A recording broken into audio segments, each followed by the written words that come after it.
Welcome back to the Nerdrotic channel. My name is Gary Beekler. I am live in San Francisco, California, and I come to you from nerdrotic.com, and it is Friday Night Tights, everybody. Welcome to Friday night. I hope you're all happy and joyous and free from work wherever you are around the entire world. And with us, as usual, is my co-host and good friend down in San Diego, Dennis Bethalkis. What is up, Dennis? Nothing much. I haven't seen you in a while. And also with Been us, moments. I know it has, in parts unknown, Susan Leighton. Susan, how you doing? Hey, I'm doing fine, Dennis and Gary. Hang on one second. Hey, Mark Wahlberg, I don't want to know your schedule. No, quit flexing. Thanks. Okay, I'm back.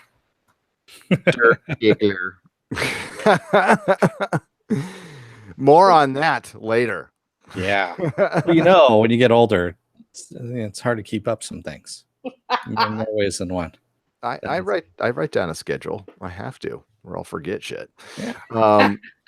I only saw half of that. That was pretty fucking funny, man. That was really, really funny. We're gonna wait for a few more people to come in before we share that lovely bit of news. So how's everybody doing? We got the usuals in the chat waiting for us. A little late start, but we had, Venture Brothers priorities, people. Priorities. If you're not watching Venture Brothers, you should be. Basically stop watching whatever you're watching, because it's not better than Venture Brothers. It just isn't, flat out. We have Jody, Movie Fanobi, Slurmy Scott, Mary Ashmead, Blue Cluette, Viking Bitch, Artemis Over Easy, Philip A. Demick, Azaro. Hello, all peoples. Yay, Dennis. Yay, Gary. Yay, Susan. Yay, you. So how is everybody? Did I miss anybody up there? Carrie Dalton. How's it going? Hey, Susan. How you doing? I see you in there. So tonight, as you saw on our title, another Star Trek Discovery article. I mean, it feels like they're almost writing them for us. Now, I'm not that egotistical, but maybe they're writing them for Doomcock or Random or Midnight's Edge, because honestly, the show doesn't come out for another, 3 months? It should be kind of dead news-wise. December, right? The end of December, is that right? I think so. I mean, we're getting some mini episodes, but it just keeps on giving us really stupid shit to talk about, which is great. It keeps flaring up, is what it does. The STD keeps flaring up. It does, and it's mildly itchy. But a little trip to the clinic and some It's mostly annoying. Yeah. There's also a little update. We talked about it on Wednesday, but there's a couple updates. We are going to talk about Henry Cavill again, because in a very backhanded way, I think we got called out for clickbait. But I don't think it's us. I think a lot of people. But the fact of the matter is, Henry Cavill is not going to be Superman. Nope. So we'll more on that later. And then a little update on American Gods, because I got to back up Dennis. What Dennis said about American Gods turned out to be fucking true. You always got to listen to Dennis, man. I keep saying it. What? I'm sorry. Did somebody say something? Our boy Neil Gaiman, who I like Neil Gaiman, might be responsible for the American Gods best, or partially, not all, partially. I mean, I also did a little researching, and Fremantle, who is the production company, they do like X Factor and stuff like that. So they do a couple of scripted shows, but their main thing is like the singing reality stuff that's really cheap. So I'm starting to see the bigger picture here. And I'm sorry to go to this website. I apologize to Susan, because 1428.com is our go-to website in Heroic Hollywood, because Susan's there. They're also pretty well done websites. But we're going to have to go to Audio Video Club. Sorry. That's all right. They're a great website. They're a great. And Dennis also has a big list of news. We may not get to all of it. Whatever we don't get to, we can do like next week. Setting up, we might be adding a second podcast in the evening. I have to talk to the tribunal and see, because I don't want to step on any of the live streamers. But we might be adding a second show. Last Wednesday was great. I gotta say, I want to say this publicly. You guys did so good. That was such a fun podcast. We only covered 3 subjects. We got political, and people didn't fight. It was fucking rad. I loved it. Yeah, I know. The chat was awesome too. And Yeah. It was so funny because I was a little worried when I saw this, but there was one chatter that said, I'm socialist, and the other one said MAGA, and they like didn't fight. And I'm like, nice. That's cool. That's the way we like it, because we're not talking about that shit. There you go. Random Mecha Random 42. How's it going? Yes, Star Trek Discovery PTSTD. Which was talked about as well on a live stream earlier today with Mecha and Tom. So I highly recommend you see it after you see this. Random does these great daytime streams. I'm kind of hoping you do that all the time, Mecha, like every day. It really helps just for personal reasons. It helps my work day go by. So, Dennis, what do you want to start out with, man? You know what? We're going to start off with some light news because we'll let some people filter in a little bit too. So, Neal Purvis and Robert Wade, the guys who wrote Casino Royale, the script for Casino Royale, are turned in a approved treatment script for Bond 25. The current one that's in production that Danny Boyle left, and they're going to be making that into a script. Purvis is such an unfortunate last name, but a good screenwriter, a pretty decent screenwriter. I love Casino Royale. It's my favorite Bond movie. Of the recent ones, yes. I gotta say it might be my favorite Bond movie. Yeah, it's I mean, I like GoldenEye too. I know a lot of people don't. They wrote GoldenEye as well. Yeah, I like GoldenEye. And I mean, I like some ones that people don't like. Like everybody shits on Moonraker. I fucking love Moonraker. Oh, I love Moonraker's a good time. And Live and Let Die and Man with the Golden Gun. People hate. I love that one. So, Scaramanga. Rolo Cat, what is up? I like 4 p.m. I love to cater to my Brits. Plus, Tom streams evenings. We'll get something worked out. Yes, we will. I think it actually works out well with our time zones and stuff. It's like you can do early, Tom, and then we do it later. I think that'd be great. That's great news, Dennis. Now if I'm blanking on the director. Who's the director? We don't have a director yet because who did GoldenEye and Casino Royale? It's the same guy. Casino Royale was Sam Mendes, wasn't it? No, he was Skyfall. It was Martin. What's his name? He did Green Lantern. Martin Campbell. Campbell. There we go. Martin Campbell. I want him to come back because I mean, like those are two great Bond films, and he did it. And just give him some money. See, GoldenEye, I wasn't a big fan of, but they're talking Edgar Wright. They're talking to Edgar Wright, Jan Demange, and David Mackenzie. These are the names that keep popping up. Edgar Wright will not do it. Flat out. I would love it. I would absolutely love it. But he just he won't play by the rules yet. Well, I mean, he doesn't play by the rules, but to his defense, I mean, say if I was a Hollywood director, I'd totally be like freaking Brian Fuller and Edgar Wright and all those guys. I have authority. It's not his gig though. It's not his style. Nah. Bond is not Wright's a little off center. I mean, he centered Baby Driver around a playlist. So that's not Bond. Bond needs somebody a little more action oriented. I mean, I was kind of surprised that Danny Boyle did it, but then again, Sam Mendes is known for theater and things like Road to Perdition.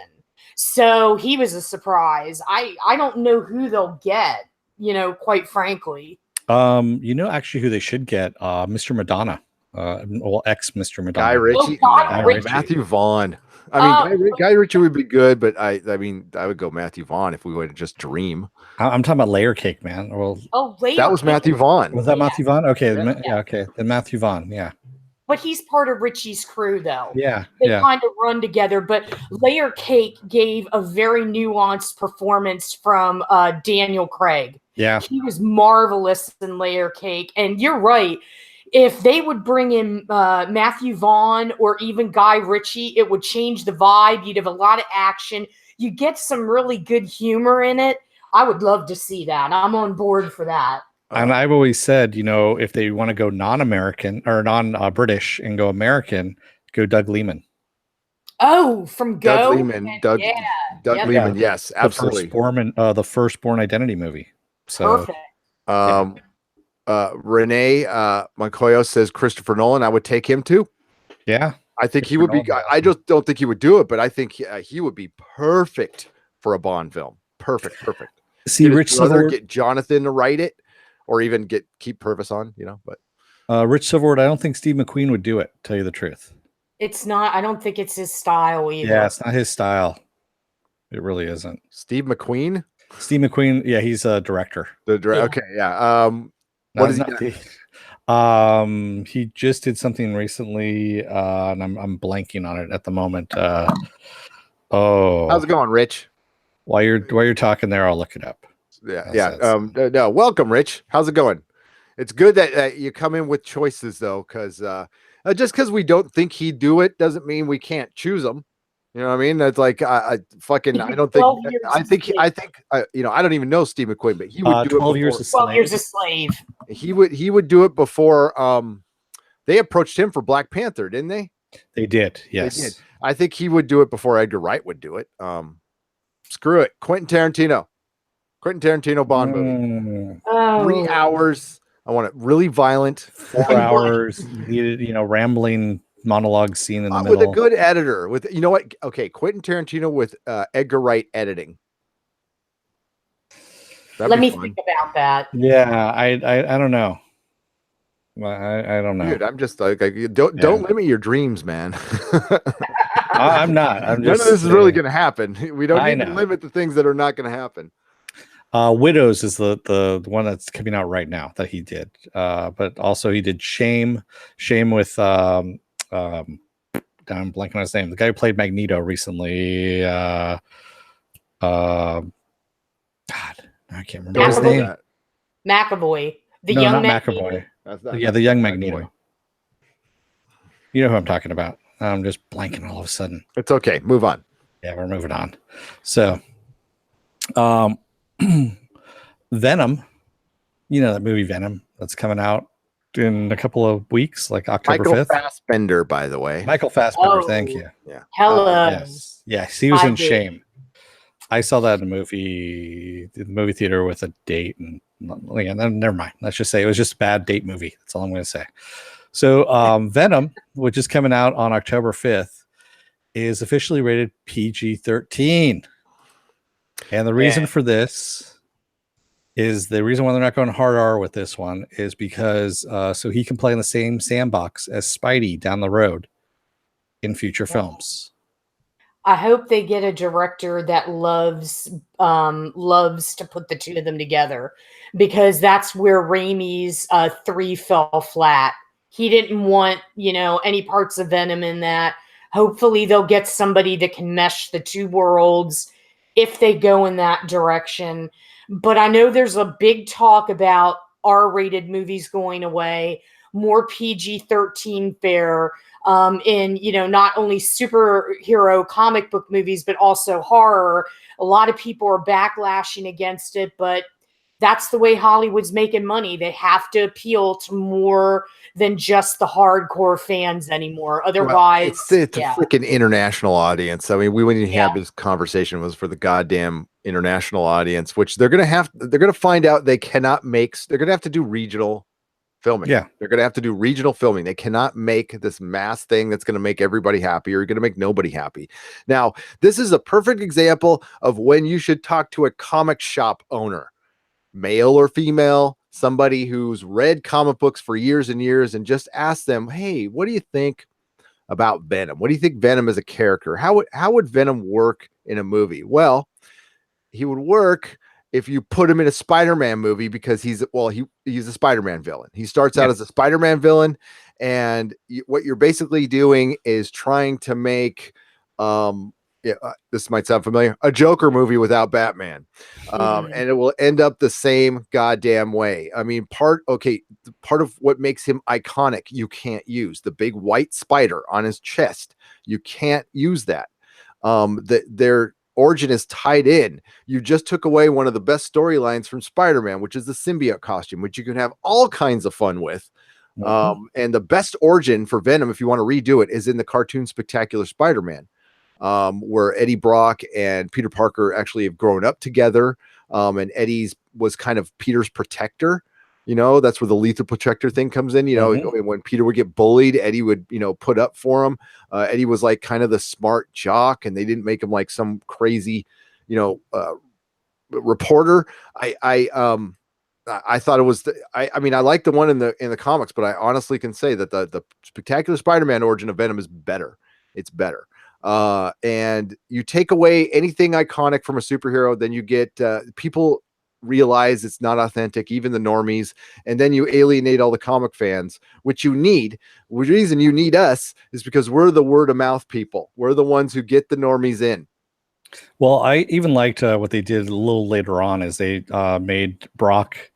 Well, actually, it wasn't Brock. Excuse me. Flash Thompson ends up coming back from Afghanistan, and he's been in the war. He's a soldier over there, and he actually lost his legs, I believe, if I'm not mistaken, or at least a leg and an arm, something like that. I didn't like that. I kind of was okay with it. I like Eddie Brock being Venom, and he wasn't for so long. He became anti-Venom later, and it turned into a mess. Maybe like as a what if. I wasn't the biggest fan, and then turns into like Venom with guns, and that was dumb. Well, the Venom with guns thing was weird a little bit, but I could see it. But I kind of like the storyline too. It wasn't bad. You know, if you like, but he became Venom. If they kept it within a story, it'd have been fine like that. I'll give you that. But wasn't a huge fan of it. I like Eddie Brock being Venom.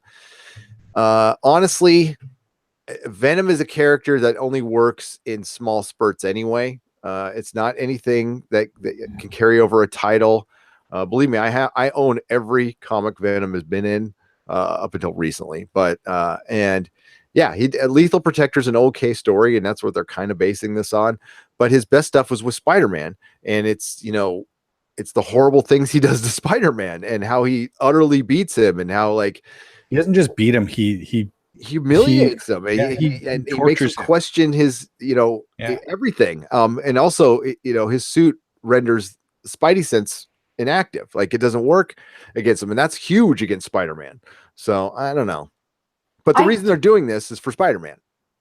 I just find myself distracted, and I love Tom Hardy and I love him as an actor, but I'm so distracted when he's Eddie Brock with his accent, with the weird lisp thing. Away from the performance, because I'm surprised he didn't get notes on this. I know he's trying to do like a Jersey accent, but it's not translating, and it's weird, and I think people are going to say it's distracting. That's just my thought. Yeah, Marcus Kahn, good. Okay, this is a very good point, but sometimes normies can be a problem child. Absolutely. Normies, it's tough, okay, because they make the world go around. They're the ones that bring in the big bucks, but they're also the ones that kind of gut franchises and consume things and leave an empty husk for us to enjoy afterwards. I know it's a bad analogy, but yeah, for some reason they still want to shoehorn Venom into Spidey films, but they're already cut Spidey out of Venom's origin story, right? So how will they integrate them later? They're going to probably integrate, use I don't know, it's going to come from space. I did not like Spider-Man 3 where the symbiote just landed there for no reason. I like the cartoon version where the symbiote kind of attaches itself to J. Jonah Jameson's son's ship. Or like you got to tie it in. You know, you could tie it into freaking Avengers 4. You can tie it into they're all out in space. You know, why don't they go to the symbiote planet and something follows somebody home? You know, or maybe you know, I'd really want to tie it in, put it into Captain Marvel and have the Skrulls bring it out as some kind of bio weapon or something. Like there's a ton of ways you can bring it in. But Sony ruined everything. And believe me, the Marvel is somewhat in on these plans, but they have no control over this. So they have to play. So what they have to do is exert some kind of power, which I think they did. I think that's what led to this. Because I think Sony wanted a rated R. I think they wanted rated R. They wanted their own you know, their own Deadpool. I don't know where they're thinking they get Deadpool out of this, though, because Venom is not funny. No, and I think what it was, was exactly what you said. I believe Marvel put their foot down and go, you know what? You do a rated R movie of this character, you don't get to play in our sandbox. That's it. Movie Fanobi says PG-13 Venom is lame. Yeah, and there's no other way to put it. And I want to root for this movie. Like, and I like Tom Hardy, I really do. But he can do some stinkers once in a while. Okay, let's face it. And I think he would have been I could think of a few other superheroes he would have been better as. Some are DC, but I think he would have been a decent Wolverine. Shit. Yeah. Silhouetted Animator says the current Marvel animated universe retconned the idea that the alien symbiotes and the Doc Ock symbiotes coexist in the same universe coincidentally. Why not? Sure. Okay. I'm sorry. I try to willfully ignore everything that happens in the Disney animated and post Secret Wars. I mean, I'm aware of what goes on, but to me, when Secret Wars happened in the comic books, the 616 ended. And what we have now is some weird hodgepodge smorgasbord of Ultimate and 616. And they haven't really definitively rebooted it. I think that's coming. We remember when we did that podcast like 2-3 years ago, when the Marvel Rebirth thing was coming out. That's coming. Yeah. That's coming very soon, actually, because it was 2 years ago, and it usually takes 2 years for this stuff to come out, but it's coming. Believe me. Marvel Rebirth already came out. No. They've done a lot of things, a lot of events, but they haven't like straight up reset the universe. Oh yeah, not reset. I mean, but they did bring out something called Marvel Rebirth. No, they couldn't call it Rebirth. DC had sued the shit out of them. It was I forgot what it was. It wasn't Rebirth though. It was when they brought in. It was part of the all new, all different. When they brought in, the Hulk. They brought the Hulk back. They brought Wolverine back. Yeah, all that stuff. No, they haven't. They just brought Wolverine back now, and they just brought the Immortal Hulk. Just came back a couple months ago, but they didn't brand it Rebirth. But you know. Yeah, I know what you mean. Yeah. Carrie Dalton says the only way PG-13 Venom works is if you have a creative director that uses theater of the mind, but that is extremely rare today. You know who'd be the perfect director for that? Drag Me to Hell is a great, like, tame horror movie. Yes. Who directed that again? I can't remember. I can't remember either. Sam Raimi? Yeah. That's it, yeah. What sucks is Sam Raimi would be perfect for a Venom movie, but I think he hates that character. Yeah. He hates that character with a passion. Yep. No, he's old school. Yeah. Dude, we've seen so many. As you know, I like Mysterio's a cool character, but fucking give us Kraven the Hunter, please. I kind of want to see how they're going to do this with Jake Gyllenhaal as Kraven, or not Kraven, Mysterio. Well, Movie Fanobi just said in the chat that Gyllenhaal hasn't even confirmed yet that he's going to do it. Well, they're filming. I hope he has. I thought he had already had. But funny. Okay. Logan was tripping around YouTube, so I take this with a grain of salt. But he got really excited about it because it's dimensions, shattered dimensions, or dimensions in time. Yeah. The Mysterio in that, and that he heard that the Far From Home might be that Spider-Man's maybe in another dimension, or yeah, they're going to bring in all the different dimensions. They are doing that. Yeah, excited. He's all, Dad, I can't wait to see that. That sounds awesome. Yeah, so he's fired up. Well, that's what. No, I'm not going to spoil anything. So yeah, go ahead. No. I was going to say he just burned through Amazing Spider-Man Essential. I think he read 3 of them in a weekend. Those big thick books. Yeah, it's awesome. Wow. Good boy. Nice. Man of Action says Venom was already played out. They should have used Mysterio or Copperhead. This is the standalone movie, Man of Action. So yeah, they couldn't do Mysterio or Copperhead because that's attached to Spider-Man. They want to leave they actually can do whatever they want. Yeah, but I don't think they would do the standalone movies. No, there's things they can do that they won't. Man of Action, and you know this because they don't want to piss Disney off. But they could put it. They own part of the character of Spider-Man. I mean, again, who fucking offered that deal to them? That was terrible. Yeah. that could be down the road. That could be very, very bad. Believe me. I still say it was Avery Arad because it might have been, and that's why he's working on it. But here's the thing: if Disney, and we'll get to the chat in a second, Disney probably half wants this to fail, because then, although they don't have the money to buy Sony right now, they don't. Like if Sony is one bad movie away from like going under. Like Venom really needs to be a hit. It does. God, I can't believe it's coming out in a couple weeks too. Yeah, 2 weeks. 3 weeks. We'll review it on a Friday night podcast. We've tried to do like just movie reviews, and like people do not come to us for movie reviews. Nope. They do not come for the movies at all. Like everybody else got 8 million hits on their Last Jedi reviews, and ours got like 1,000 views. Yeah. Well, they didn't like what we had to say either. Well, were you in on that one, or I think it was just me and John liked it and I didn't. Last Jedi? Yeah, Last Jedi. Were you in on that one too? I was in on that one too, yeah. I don't know if you were or not. I don't think you could see it in time or something like that. We've talked about it a ton, but that was months and months and months ago. Before it was funny is Last Jedi got more hate when the Blu-ray got released than when the actual movie got released, which blows me away. People had time to think about it. That's why. Well, it shows you how many people still buy Blu-rays and get it on digital now too. I think that's a big part of it. You're right, though. You're right. Is Sony licensing Spider-Man, or do they really own it? They own a percentage of the character, Man of Action. I learned that a couple months ago, and it floored me. I couldn't fucking believe it. Yes, Craven, and do not apologize for caps. I do. At work, the way our programs are set up, Ed Brewer, it's good to type in caps all the time. So on my Skype messages, I'm always yelling at people. Could you please bring me report? Ignore me. I will not be ignored. Will not be ignored.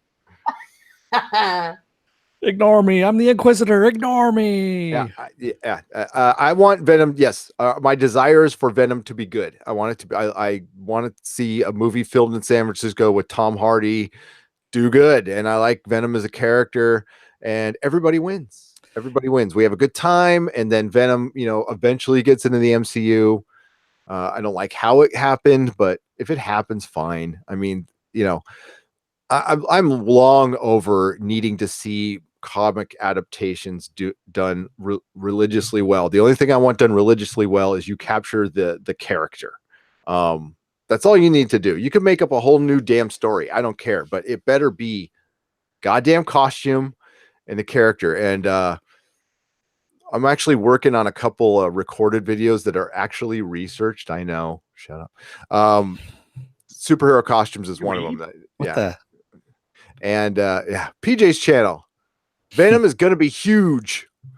I hope so. PJ's channel. I really do. And I think it'll have a massive opening weekend. I totally agree with you. There's like no real competition around it.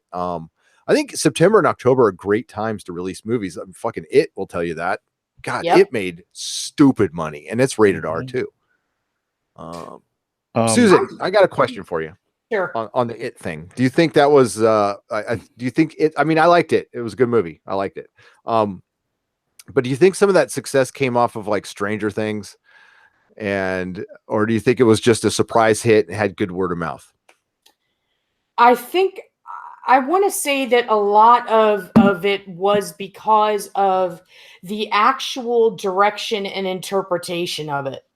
Everybody that's seen the movie, myself included, because I got to be honest, I was not a fan of the 1990 Tim Curry version. It is one of my beloved books from King. I do love Tim Curry, but the cast was so off. I mean, John Ritter and Thomas from Richard Thomas and Harry Dean Anderson, rest in peace. I love all those guys, but not in those roles. I think what made it impactful is it spoke to the outcasts. Anybody, I mean, I'll be honest. I was my own thing in high school. I was never popular. I was always doing something that was counter to what everybody else was doing. And I think what it did is it touched on that. It was the story. It was those kids from out of nowhere that nobody really knew that came together, and you believed that they were the Losers Club. And the relationships were so close with them off screen as well that it translated to on screen. And I think that's what it is. I don't think Stranger Things had anything to do with it. I think it was because it was a Stephen King property.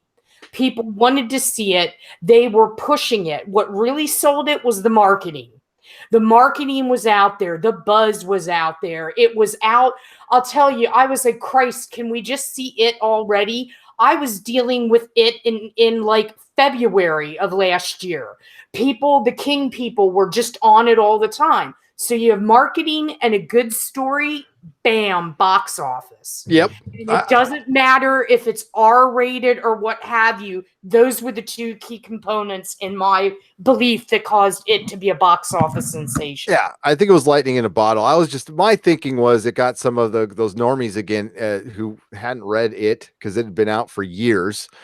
Stephen King's still incredibly popular. That's got something to do with it too. But the aesthetic was very similar. And maybe it's just a popular aesthetic right now, which works. And we'll see when the sequel comes out, like how well it does, because it's going to be a completely different movie. And they got the kids again were great. They got really good kid actors, and they also went there. That was part of it too. Like they did not fucking hold back with that movie at all. And part 2 is going to be a little edgier. They have one scene in particular that's in the book, and I'm not going to spoil it for anyone. It's two characters. Now they're not central, but it's a pivotal scene, and they're going to explore that. The cast that they have is amazing because they actually got actors that can act and look like the older versions of the kids. And the talent, I mean, I'm sorry, I think Bill Hader is on his way to like exploding. I think Barry has started it for him, and I think now we're going to see another side of Bill Hader. And I think that's good for that. You've got James McAvoy. You never go wrong with him. Plus, Glass is going to be coming out and blowing everybody away in January, and that'll help Shyamalan's movie as well. So I think Chapter 2 is going to be a little darker, but I think, in my opinion, I think it's going to do well because people can't wait to see it. They're already talking about it. It's going to blow. That movie's going to destroy on that weekend. It'll probably break rated R records, I imagine. Yeah. And then we'll see a whole new slew of Stephen King movies. And hopefully, Hollywood likes to copy a lot of shit. Hopefully they'll copy that. Maybe we should get a good director who knows the material. Probably not. That'll never work. No, never works. Come on. I know. And what happens is something good comes out, and then it gets copied to hell, and all the imitations suck. Well, I just heard James Wan is dealing with the Tommyknockers. James Wan sounds like he's being spread too thin because he's running DC right now, and I mean, what James Wan, what makes him popular is he brings in hits under budget. That's what makes him popular. And while you can do, I think actually horror movies excel at that. I think I think there should be a law against big budgets on horror films. I think you should force people to be creative on horror films. Doesn't work with superhero films though. No, you need to have a budget on superhero films. Well, the thing that you can't do with superhero films is you can't do practical effects. You can do practical effects in horror movies with a mix of CGI if you have to, but they're easier to do in terms of making things look more. You're dealing with a more enclosed sense of the universe. It's not as wide as, the universe that's in Infinity Wars and Avengers, and there's not so many characters. Because usually the horror film is people in enclosed spaces and shit's happening and they can't get out. And so that's probably why that works. But I hope I'm hoping that horror is a hard thing to deal with right now because people desperately want it. Bezos at Amazon, he wants a horror hit. They're all trying. I mean, Nosferatu. Well, I'm sorry, I'm jumping the gun here, but AMC is also getting more into horror now.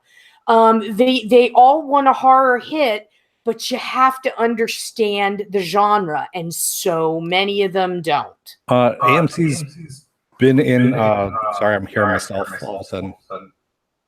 Walking Dead. There we go. No, they've been involved with horror for a while. Sorry, I'm just hearing it's throwing me off the echo there.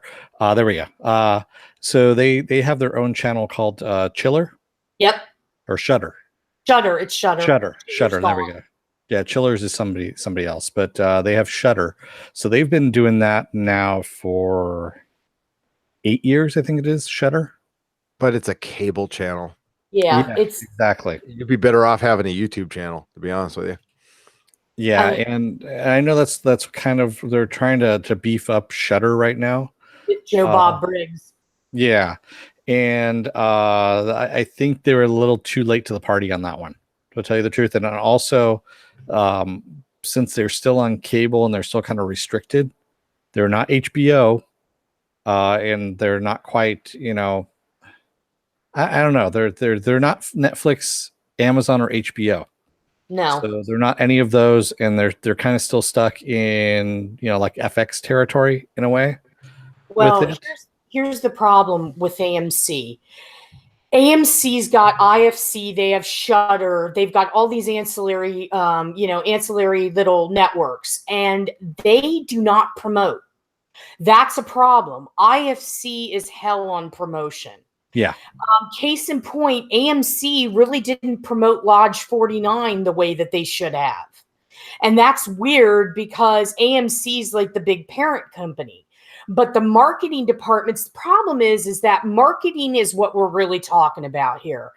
The problem with these networks is this is what happens. You've got your main network, and then they have these ancillary, like I call them satellites, and then they've got their own PR people that deal with specific shows. And if you've got some people that are overwhelmed in that PR department for a specific show, shit is not going to happen. And I don't know how much the parent company can talk, how much authority they have. They probably do. But a lot of reasons why things fail, we all know this, is piss poor marketing. And that's why Shudder isn't where it could be. That's why, but Shudder is now getting to some kind of notoriety because of Joe Bob Briggs, and they broke the internet. And now Briggs is coming back for two specials, and he's getting a series in 2019. Now, that remains to be seen. Are the people really going to watch after, the dust settles and we're like, yeah, Joe Bob's back? Are they going to watch? Because horror is notorious for people. Hype. Bye. Goodbye. Show canceled. That's never happened before. No, never. Wouldn't know about it. Not at all. Yeah, I don't need. Shudder's not on any of the things I can access through like Sling, or maybe it's on DirecTV now. Is it on DirecTV now, Dennis? It is not. You can basically just can get it through the internet. That's it. Through you basically go on like Chrome or something like that and just go to their webpage. That's pretty much it. But it's supposed to be a cable channel, right? Or is it just a web thing? It's pretty much a web thing for right now. I mean, they were trying to market it way back when as another channel. I remember it being on DirecTV, the satellite dish portion, as a separate channel, and they took it off and they went directly to the web. And I think now they might have an app now. That's smart. That's the way to go. I think that's the way to go. Now, I think they should. I don't know. I guess I understand why they do that. They don't want to be in partnership with Google, but like fucking start out with a goddamn YouTube channel. You would get to so many more people instead of them. Yeah, that extra effort of finding a website. It sounds easy, but let me give you an example. We have a website. We plug it every single podcast. where we'll get, we average, for our little channel, for all of our videos throughout time since we started, we average just over 1,000 views per video, which is great. I'm very happy with that. We also average like a 17-minute watch time, which is really great. Like, I'm really proud of that. Because we don't do short videos, so people are staying on our videos and they're staying on longer. Thank you very much. We love you for it. But our website gets like 200 hits a day. That's it. And that's if I'm like really pumping it on Twitter. Yeah. If I'm not, it's less. Websites, it's once again, you've got to have the marketing genius. I wish people would look at Fox for marketing. Those people know how to market the shit out of stuff. If you want to learn how to do marketing, you've got an independent film, you want to market it, look at Fox as a blueprint. Go back and look at Sam Raimi and those guys as a blueprint. Marketing is key to everything. And if you don't do it, you're gonna be dead. And you're right. You're 100% right. It's branding, marketing, but the way you market on YouTube is not how you market anywhere else. I don't even want to say it. I don't want to say because it's kind of a secret, but the way you market on YouTube is what we're doing right now by going, hey, Belinda is here. What's up, Belinda? Shudder through Amazon Prime. Thank you, Belinda R. It is wonderful to see you. I love that screaming face, that screaming expanse face. You can watch Shudder on Fire Stick as well, which is Amazon Prime. Yep. Yeah. But no, they have an app on the Fire Stick. It's basically you can download apps and stuff like that. So yeah, that's what I was talking about the apps there. I just lost what I was going to say there. Sorry, that never mind. On that one, on Shudder. Yeah, Shudder, I don't know. I know I was looking at it when it first came out, like I said, like all that time ago, probably about 5 years ago. You can download it on any old app. Yeah, you can download on any app now, definitely. But back when I was first looking at it, they didn't have really a good hook on anything. And I think that's what they're kind of missing, is getting a hook, and they're looking for it now. And I think AMC might be a little bit late in the game here on trying to develop stuff for totally. And Slurmy Scott says it costs money. Yeah, it costs money. See, that's why you do the YouTube channel, because you can make your money that way, for starters. I mean, then if you're a big network, you definitely like start moving people to your website, and that's where you eventually want to go, because that's where you can maximize your profits without having to deal with Google and stuff like that. But I mean, that's awesome that there's a horror thing out there, though. I'm not trying to piss on that at all. I think it's good. I think it's a very good thing. We need more of that in our lives, for sure. What really kind of pisses me off, though, is the trend lately of channels, and AMC is guilty of this as well, of, okay, I pay for a streaming package from DirecTV Now.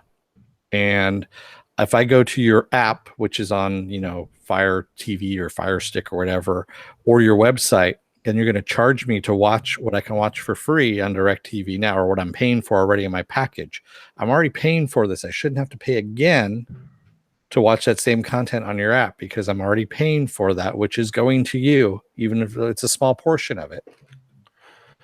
But I mean, no, paying twice for something, that's lame. Paying twice for something. Well, and then having to watch, like, if there's any ad on it, on anything I pay for, I'm pissed. That's what I was really pissed with CBS All Access. Yeah. Like, you can pay more without ads. I'm like, why am I getting ads at all? And what a dumb way to start it. Like, ads are something you add in later once you're cemented in there, and a lot of people are going to bail out on you. Then you start throwing in the ads. YouTube took a while before they started throwing in ads. Now nobody cares. There's ways around them. So DC streaming went up, by the way. Speaking of streaming networks, I watched some stuff on it last night. It looks okay so far. Watched. The first thing I had to watch on DC streaming was Superman the movie. That was like, that had to be. That's the way it had to be. And then I read a Swamp Thing comic. I did reading comics on a computer is lame. Dumb. Yeah, I can't do it. I can't do it either. I mean, I've had it on my tablet. I've tried it on the phone. I've tried different ways, and I honestly, it's inferior to paper. It really is. Yeah, it is. The DJ D show says he knows my secret. Fuck. All right. We'll discuss terms later. So let's we got to talk about something in the title. So we'll do Star Trek later. Let's start out with well, we talked about Venom, so let's do the American Gods thing. So American Gods, the showrunner has not been fired, but is not allowed to edit, direct, talk to anybody, I guess. Basically not allowed to do anything. Go ahead. Sorry. No, I was just saying he submitted 2 drafts for the final. He's already done the entire season except for the finale. He submitted 2 drafts for the final of scripts for the final episode. They were both rejected. And since then, the studio Fremantle has submitted another 7 scripts, all of which have been bad. And we also have news that the cast has been rewriting things, writing their own dialogue. Oh my God. Ian McShane has been writing his dialogue. Yes. Oh, okay, so the audio, so this is kind of an update from what we read on Wednesday, because it shed a little more light, and it also didn't write like a Bible worth of stuff, so I can get through this. So we know what Dennis just said. By the way, this is a very weird parallel to Henry Cavill. Okay, so and I want you to follow me down the rabbit hole on this one. Remember, Alexander has not been fired, but he's not allowed anywhere near the production, not around the building. They want to avoid, they want to save face basically by not firing 2 people. But I don't know how stupid they think everybody is. You've essentially fired the guy, and everybody knows about it now. And it was a month ago that this happened. So what are you saving now? And they're still paying him. Yes. Okay, I'm going to cut down to the second because it's basically what you said. And then second paragraph here says, it all seemed like it had worked itself out, though, with Starz hiring Jesse Alexander to be the new showrunner. And he has worked with Fuller in the past, by the way. It seemed to make sense.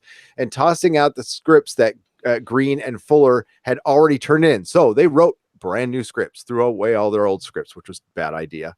But the show is apparently 6 weeks behind on schedule. And now Alexander is getting shut out by Fremantle. Okay, this is according to Hollywood Reporter. It says Alexander hasn't been officially fired, but he's no longer working as showrunner, blah, blah, blah. Okay, the stories say that there were major clashes between Alexander and the cast from the very beginning, with his vision of the show reportedly not lining up with the actors and the crew what the actors and crew liked about Green and Fuller's version. The Hollywood Reporter says that there will be screaming matches between Alexander and star Ian McShane, who eventually started rewriting the scripts himself to improve this dialogue. Wow. It sounds like the problem was that Fremantle and, this is where Dennis was right, and Neil Gaiman wanted Alexander to make a cheaper, more straightforward show that was a straight adaptation of the book, while Starz and cast wanted the stylish fantasy drama that Green and Fuller made in season 1. So now Fremantle has been forced to spend more money than they originally planned for, and in the attempt to clean up the mess that they already have made. One source says they're spending to spice up what was flat on the page. Whatever the end result of this madness will be, the new season of American Gods will premiere next year. I don't know. I will now say I really don't know. If you are this far in, I thought it was a Me Too thing, to be honest with you. I was like, how do you fire a guy with the finale to go? Man, they must have found, like, he must have grabbed the key grip or something like that. But no, I feel bad for Alexander. They brought him in to do a job. Fremantle is the production company.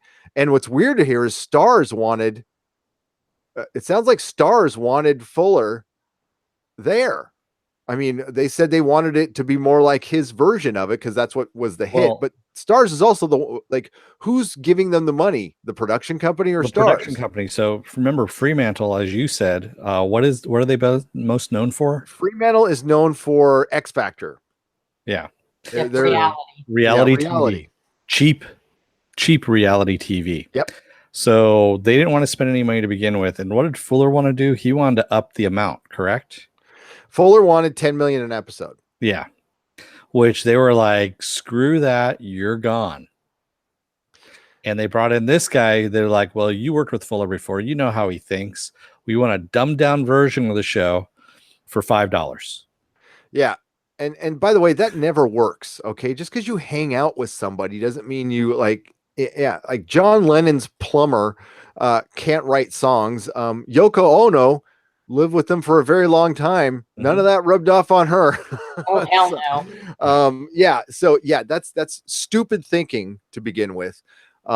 This is where I feel bad for Alexander. It's like he wrote the shit. He gave them what they wanted. And, you know, and the crew, you know, like, and the crew and the actors, this is a hot mess. And this sucks because this was a great show. This was a great show. So I'll say this definitively. I have no proof of this. This is just me. You know, we've seen stuff like this happen before. The only time it's ever panned out is Walking Dead. Walking Dead is the only example I've seen of total turmoil behind the scenes, and they still managed to get out multiple seasons. Yep. I don't think this will happen, partially because like Ian McShane's not going to fucking stick around for a year. He's done. Like after this, he's going to walk. And we've already lost Gillian Anderson and Christian Chenoweth, who were two of the three best things in the show. Sorry, Ricky Whittle. I mean, he's a good Shadow, but Shadow is a stoic piece of wood, basically, that he's who we see the story through, but like he's by far from the most compelling character in American Gods, which is weird. It makes me wonder about Neal Gaiman, guys, because I thought Brian Fuller captured his book, but apparently not. No, he didn't like it. Supposedly he didn't, and that was the other thing too. Didn't you read someplace that Neal Gaiman did not like what I did hear that? And I thought it was bullshit, but now I'm wondering. Yeah. And Jody, reality TV is scripted, by the way. It is. That's why there was a writer's strike. Yeah.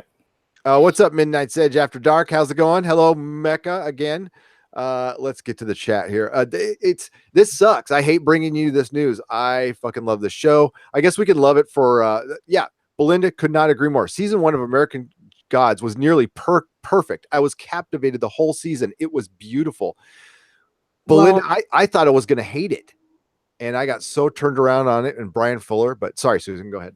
No, I was just going to say about American Gods. I was doing some thinking while you guys were talking about it, and looking at what Starz is doing with their programming. This is another case of a show that doesn't fit in with their agenda right now. And when it doesn't fit in with the agenda, it's like nothing seems to work.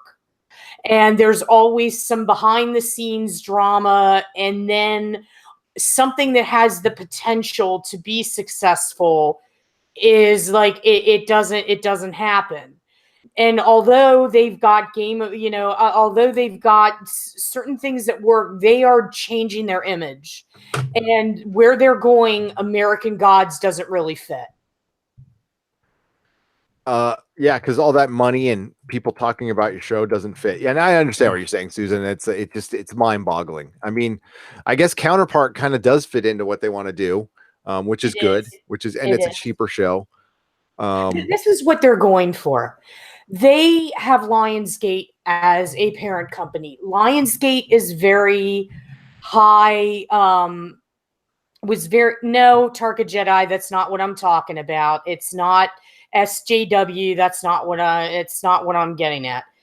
What they're trying to do is they're trying to talk highbrow.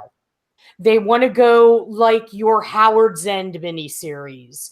They want to do those type of projects because that's what Lionsgate was known for. Yeah, that's why they backed Outlander for so hard on that because that's what they Outlander is a huge hit though. I mean that worked for him, but the problem is like you don't get Ronald D. Moore every day.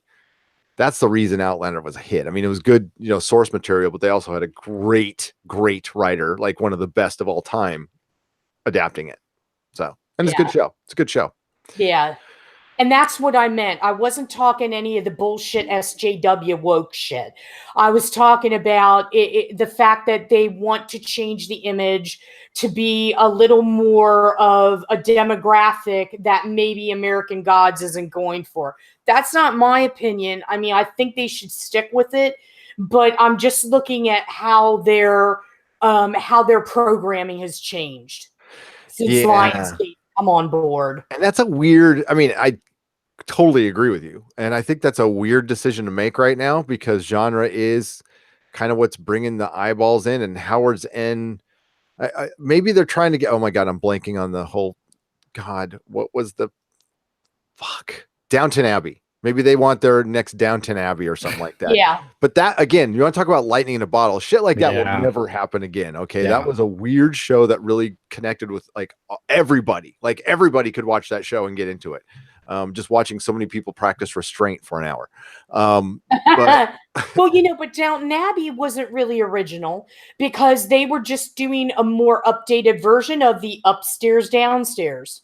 Yeah. But it just got to the masses and it clicked with the right. It was right time, right place. I couldn't even put my finger on what I liked about it, but I liked it. I did. Yeah.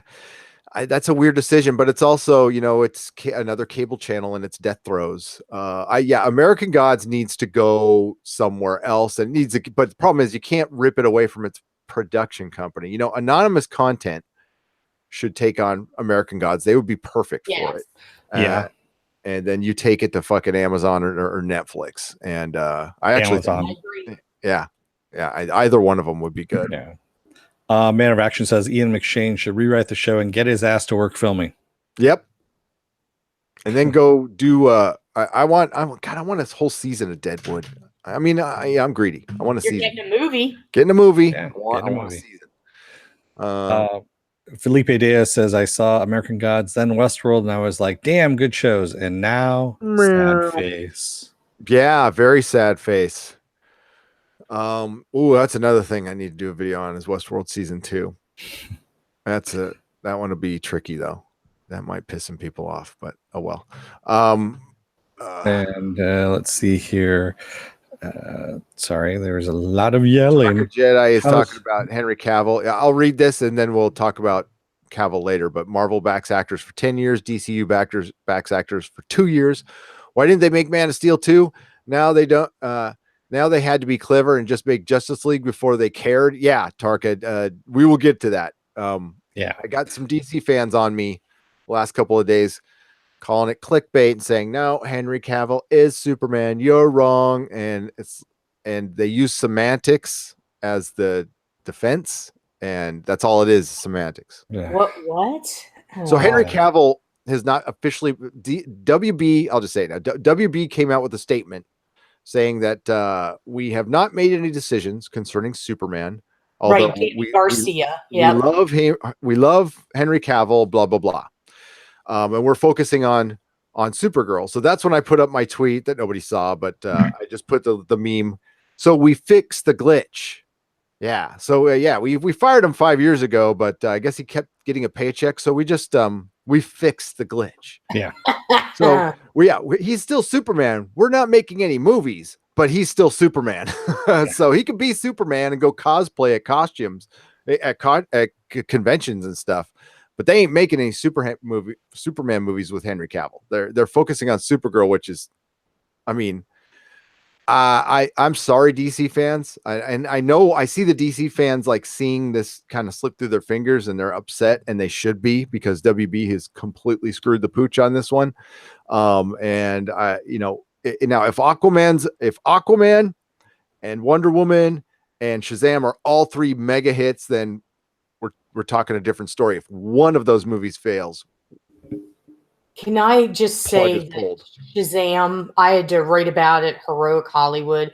And I have to say, I loved Shazam as a kid. It was cheesy, the version that I saw, but I loved it. But this one is leaving me cold.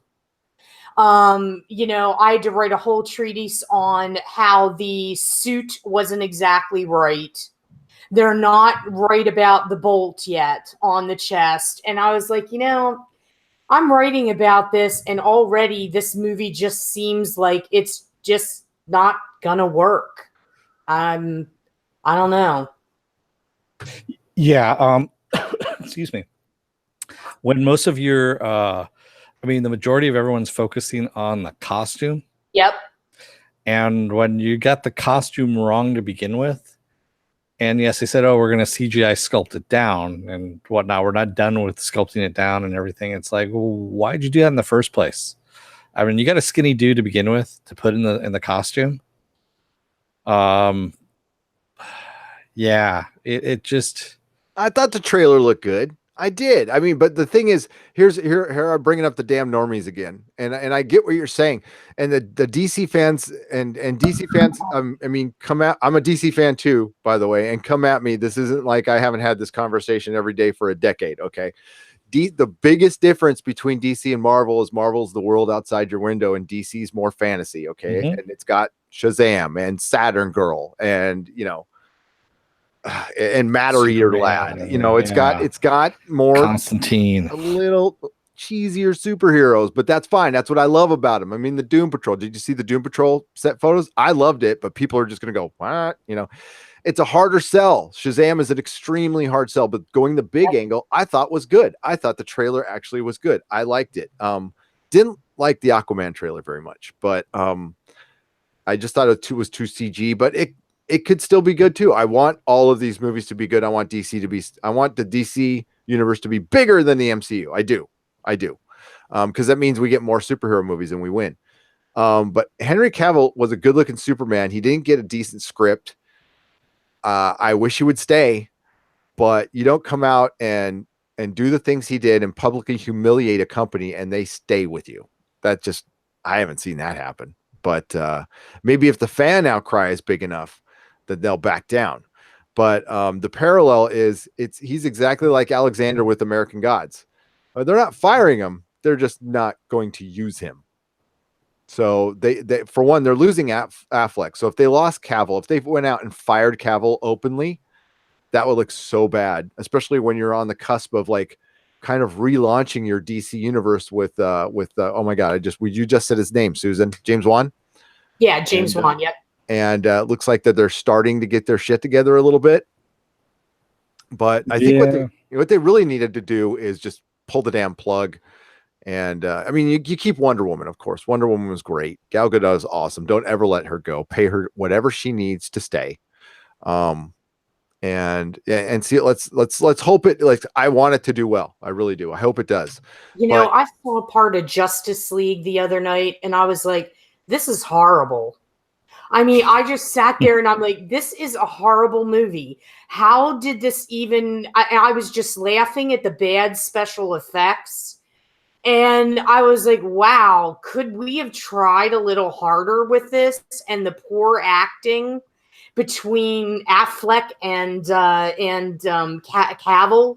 Wow. And Ben can act. He can actually act. And he was better than Cavill, but it was a hot mess. And yeah, I don't even know how they even got the green light for that, but they did. So Bryce Douglas says, I think you don't like comics on a computer, honestly, because you're not used to it because you're old. I've been reading manga and comics on a screen for over a decade now. I am old, Bryce, but I've been reading stuff on computers since 94. So it's not something I'm not used to. The colors don't look as good. I don't, and especially older comics, like newer comics, it's fine. But the problem is, here's why reading comics on a computer and digitally it'll never bring in enough money to support the industry. It'll be there, and I think it is the future, but it's going to go into cartooning, more independent stuff. It will never bring in enough money to support real artists, real writers. You're still going to need the tactile stuff. You're still going to need comic shops, but they're going to go by the wayside. The pamphlets probably going to go by the wayside, and we'll get digital comics, but they'll be kind of a hobby. They're not going to be anything that can make people a lot of money. Now, it'll be like the music industry. A precious few people will make tons of money on Indiegogo and be able to make their house payment and stuff like that. But the vast majority of people are going to have to work a day job and then write a comic book. and then it just becomes a hobby. And then it kind of goes back into obscurity, and maybe that's the future. Maybe that's it. But the form of comics I love is the pamphlet, because it comes out monthly. It's habitual. It's also, it was the tactile experience. People come in, you talk to them. And it's changing. That's fine. But actually just reading a screen is, maybe, maybe I've read too many actual books and actual comic books in real life, but they're just better. For one, I don't like seeing things through a screen. But I'm old, but I don't know. Yeah, for me, same thing. I actually like bringing, if I have a book, a comic book, I can bring it up because I like looking at the artwork as well. So I'll bring it up a little closer. And yes, you can zoom in on a tablet and stuff like that, but having to actually zoom in physically instead of just bringing it up like this to your face. That's all you got to do, and then going back down again. And then, it just, the interaction with it on the tablet or screen is just really weird and doesn't flow correctly, especially when you're trying to stay in the story where all you have to do is just turn a page and get to the next, bit of the action going on. Yeah, I mean, there's been a resurgence in like small bookstores. Why? Because people have done the digital book thing, and that's not going away. It's going to stay around forever. But there's been a big resurgence in small bookstores because books have become they became cheaper, and more people are just buying books now. They've gone back to it, and they do both. What they do is they don't spend money on like the stuff they buy stuff they know they're going to like, and then they check out stuff. So I think it'll work together fine, but it will never be as big as like 90s comic book industry. You're not going to see comic book writers making millions of dollars off of digital, unfortunately. I want to say thank you to Silhouetted Animator for the $2. We need an arm fall off boy DCEU film. Arm fall off boy. Thank you, Silhouetted Animator, for art. Wow, first super chat of the night. Nice. So I want DC to be good. I want it to be good, but the Henry Cavill thing, there's too much smoke out there. Because I saw a couple videos can't come up today saying, you're wrong, DC, he is still Superman. Well, I guess technically he is, but he's not going to be in another movie. So I just don't know what to say to you after that. I mean, it's like we can argue the semantics of it, but if you think they're going to like bring out another Henry Cavill movie anytime soon, so they're focusing on Supergirl. So that's what, 2-3 years. Well, if they do the turnaround time really quick, 18 months. So 1.5 years. Well, they haven't even written a script or gotten a director for Supergirl. So or even have a casting so minimum 2 years before they maybe start production on maybe another Superman movie. And that'll be how many years since Man of Steel? What was it, 2013? Yeah, 2014? that's a long time. I mean, I guess you can count Batman versus Superman as a sequel to Man of Steel, but that was a Batman movie. I mean, sorry. It had, and then, Superman was, oh God, they messed that up so bad. That's such a bummer. I was so excited when they were bringing back Superman. So I hope he stays. I hope we're wrong, but I just don't think we are. And I don't understand the semantics thing. It's like these people with these people that have this notion that only one person can ever play a character. It's like, no, that's not the case. And semantics, I don't understand what they're getting at. Is that like their buzzword for we want to sound intelligent, but we really the semantics of it are just that they're he's technically not fired, but he is. Okay, so they're just using a technicality. They're all, nope, they said he's still in their plans. Well, you're taking a studio at face value. I mean, that's like taking a general manager at face. We're not gonna trade freaking Fred McGriff. Yeah, I heard that. We have never been in a corporate situation. It's all corporate BS. Yep. It's like when you hear that your company is being taken over, and I personally had this happen, and it's like, no, you won't lose your jobs. No, everything's okay. 2 weeks later, this is what you hear. Well, get those resumes punched up. Yeah, that's what they're doing to Cavill. That's exactly what they're doing. That's happened to me twice in the last 5 years. Yep. That's funny you bring that up. GM comes in, You're all doing a great job. Some raises are coming around the corner. The next day, I'm starting to tell you that business is sold. Yeah. Yep. Guys, so in the chat, a lot of people are confusing Supergirl, the TV show, with what's going to be Supergirl, the movie. Yes, the movie. And that's that. There we go again. Is why are you making a movie on a show that nobody watches anymore? I mean, I don't understand that. You've got a Supergirl out there. I mean, it's a pretty, you don't watch anymore. That's a decent representation that nobody watches anymore. You want to go to the ratings on that one?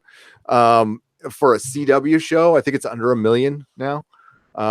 So I mean, some really hardcore DC fans still watch, and some watch that show, which isn't the best representation of Supergirl, and it's still out there. I don't know where we were just talking about this earlier. Wonder Woman was a huge hit.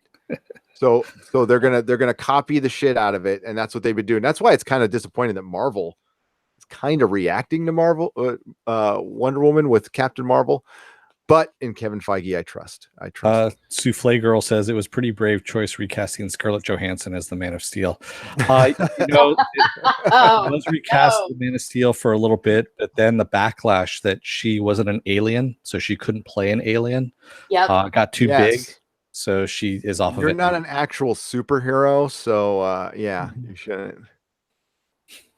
Yes, that's never gonna stop. I guess that joke is never gonna get old. No, and it should never get old. It's a good one. Stormy Scott said, "Say it before, say it again." Man from Uncle sequel for Cavill. Hear that, movie people who saw Predator. Hear that, people. Movie saw Predator. First review. Who saw Predator? How good was it? Who here has seen Predator? Just no spoilers. Just was it good or was it bad? Man from Uncle, pretty good movie, actually. Dennis liked it. I liked it a lot. Yeah. Man of Action says, sounds like Supergirl is someone's pet project. I'll tell you what happened, Man of Action. So at Comic-Con, they had the Supergirl, what was it, 30th anniversary for the movie with Helen Slater. And they're doing the Blu-ray release, the DVD release and all that kind of stuff. And there was a big turnout. I mean, it generated a lot of buzz. And what happened was, because of that, the WB guys, because they always look at, Comic-Con being kind of a test chamber, if you will, everyone's interested in Supergirl. They want to see Supergirl again as a movie. So guess what? Since our Superman's not really working out so well, we're going to shelve him for a little while, and we're going to bring her out, and we're going to try her again in a movie. And it's also to go one step further, to go to and this is actually in the mythology, it's also to go out there to show that she actually came first before Superman, which is kind of what's been going on. It's kind of a thing right now. That's actually it in the movie. But that actually works in the DC universe because it actually happened that way. But not really. Superman came first, and then they wrote in her later, and they made her older, and so she was a teenager when she got here, and this is this is DC because her city got shrunk, which is funny. Cool. Do you think? Okay, I'm going to toss this out there. This might be a little dicey, but do you think the move to Supergirl and the focus on her is a political one? Partially, yes. I think it's part of. Well, I think it's partially going on with the trend right now with the from the dollars and cents aspect. Wonder Woman was successful. Everybody wants their Wonder Woman. Now, we even said this in a podcast, and like Black Panther was successful, so they're like, do we have any black superheroes in our IP list or anything? That's what they're doing right now. 2 years from now, and it's 2 years later, so we're right at the time where the reaction from Wonder Woman is actually coming to fruition, because it takes 2 years for them to write the movies and make the movies. So this is all because Wonder Woman did well. We need to make a Wonder Woman. And then they're falling behind because then there's another trend. It's like, why don't you try to look through your catalog and find something that fits what you're looking for and make it something different, some hero that we haven't seen in a while. Let's try that. That makes way too much sense, Susan. You're being ridiculous. That's the unknown. And I'll come back. The unknown is scary. The unknown is scary and expensive. It's scary and expensive. And this is why I will never be a producer, because I'd be horrible. Well, also, being part of the producer means you need to do a little. I just did a few bumps. What are you talking about? This is me on Oh my note. God, she's not even sharing. Look at that. No, I can't do that stuff. You would not do. Oh my God, the podcast that would never end. Susan and Gary on fucking coke. Yeah, Jesus. I just be like, I'm out. Gotta go. You guys keep talking. I'll join you in the morning. I'm gonna go get some sleep. Oh, so let's get to the thing in our title first. Let's go to the chat a little bit on that, because I'm sure there's some reaction on that, and then we'll get to the Star Trek stuff. Slurmy Scott says, Dennis, not to be a stalker, but I love your brain. Thank you, Slurmy. And then, of course, Mufinobi had to take it one step further and said, laugh out loud at Slurmy Scott. Hashtag Betholkus Crush. Yeah. I thought that was pretty funny. I have Dennis's phone number. Nope, you don't want to do that.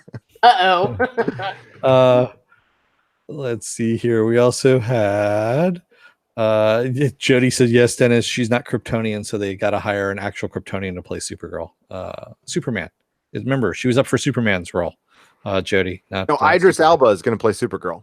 Yes. Yes. Idris Elba is going to play. Our answer to everything. Or Michael B. Jordan. Michael B. Jordan or Idris Elba.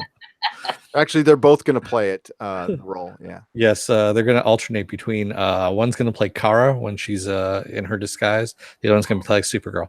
Yes.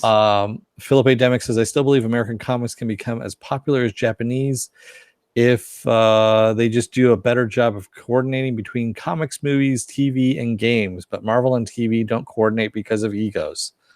Exactly right. I mean, so well said. Yes, they could absolutely be as popular as manga. They won't ever be, and that's it. It sucks. Yeah, comic shops should be doing well. They should be doing well, and they were. They went through a rough patch, but right around the time I sold my shop, comic shops were doing well. Like, we were doing good. You can still exist out there. You got to diversify. You got to work your ass off. There's ways to do it. There'll always be comic books, just like there's still vinyl, just like there's still books. Actually, vinyl's growing again. I was just at Fry's Electronics the other day, and they ripped out all the DVDs, like a good majority of the DVDs, and where they were, it's all vinyl again.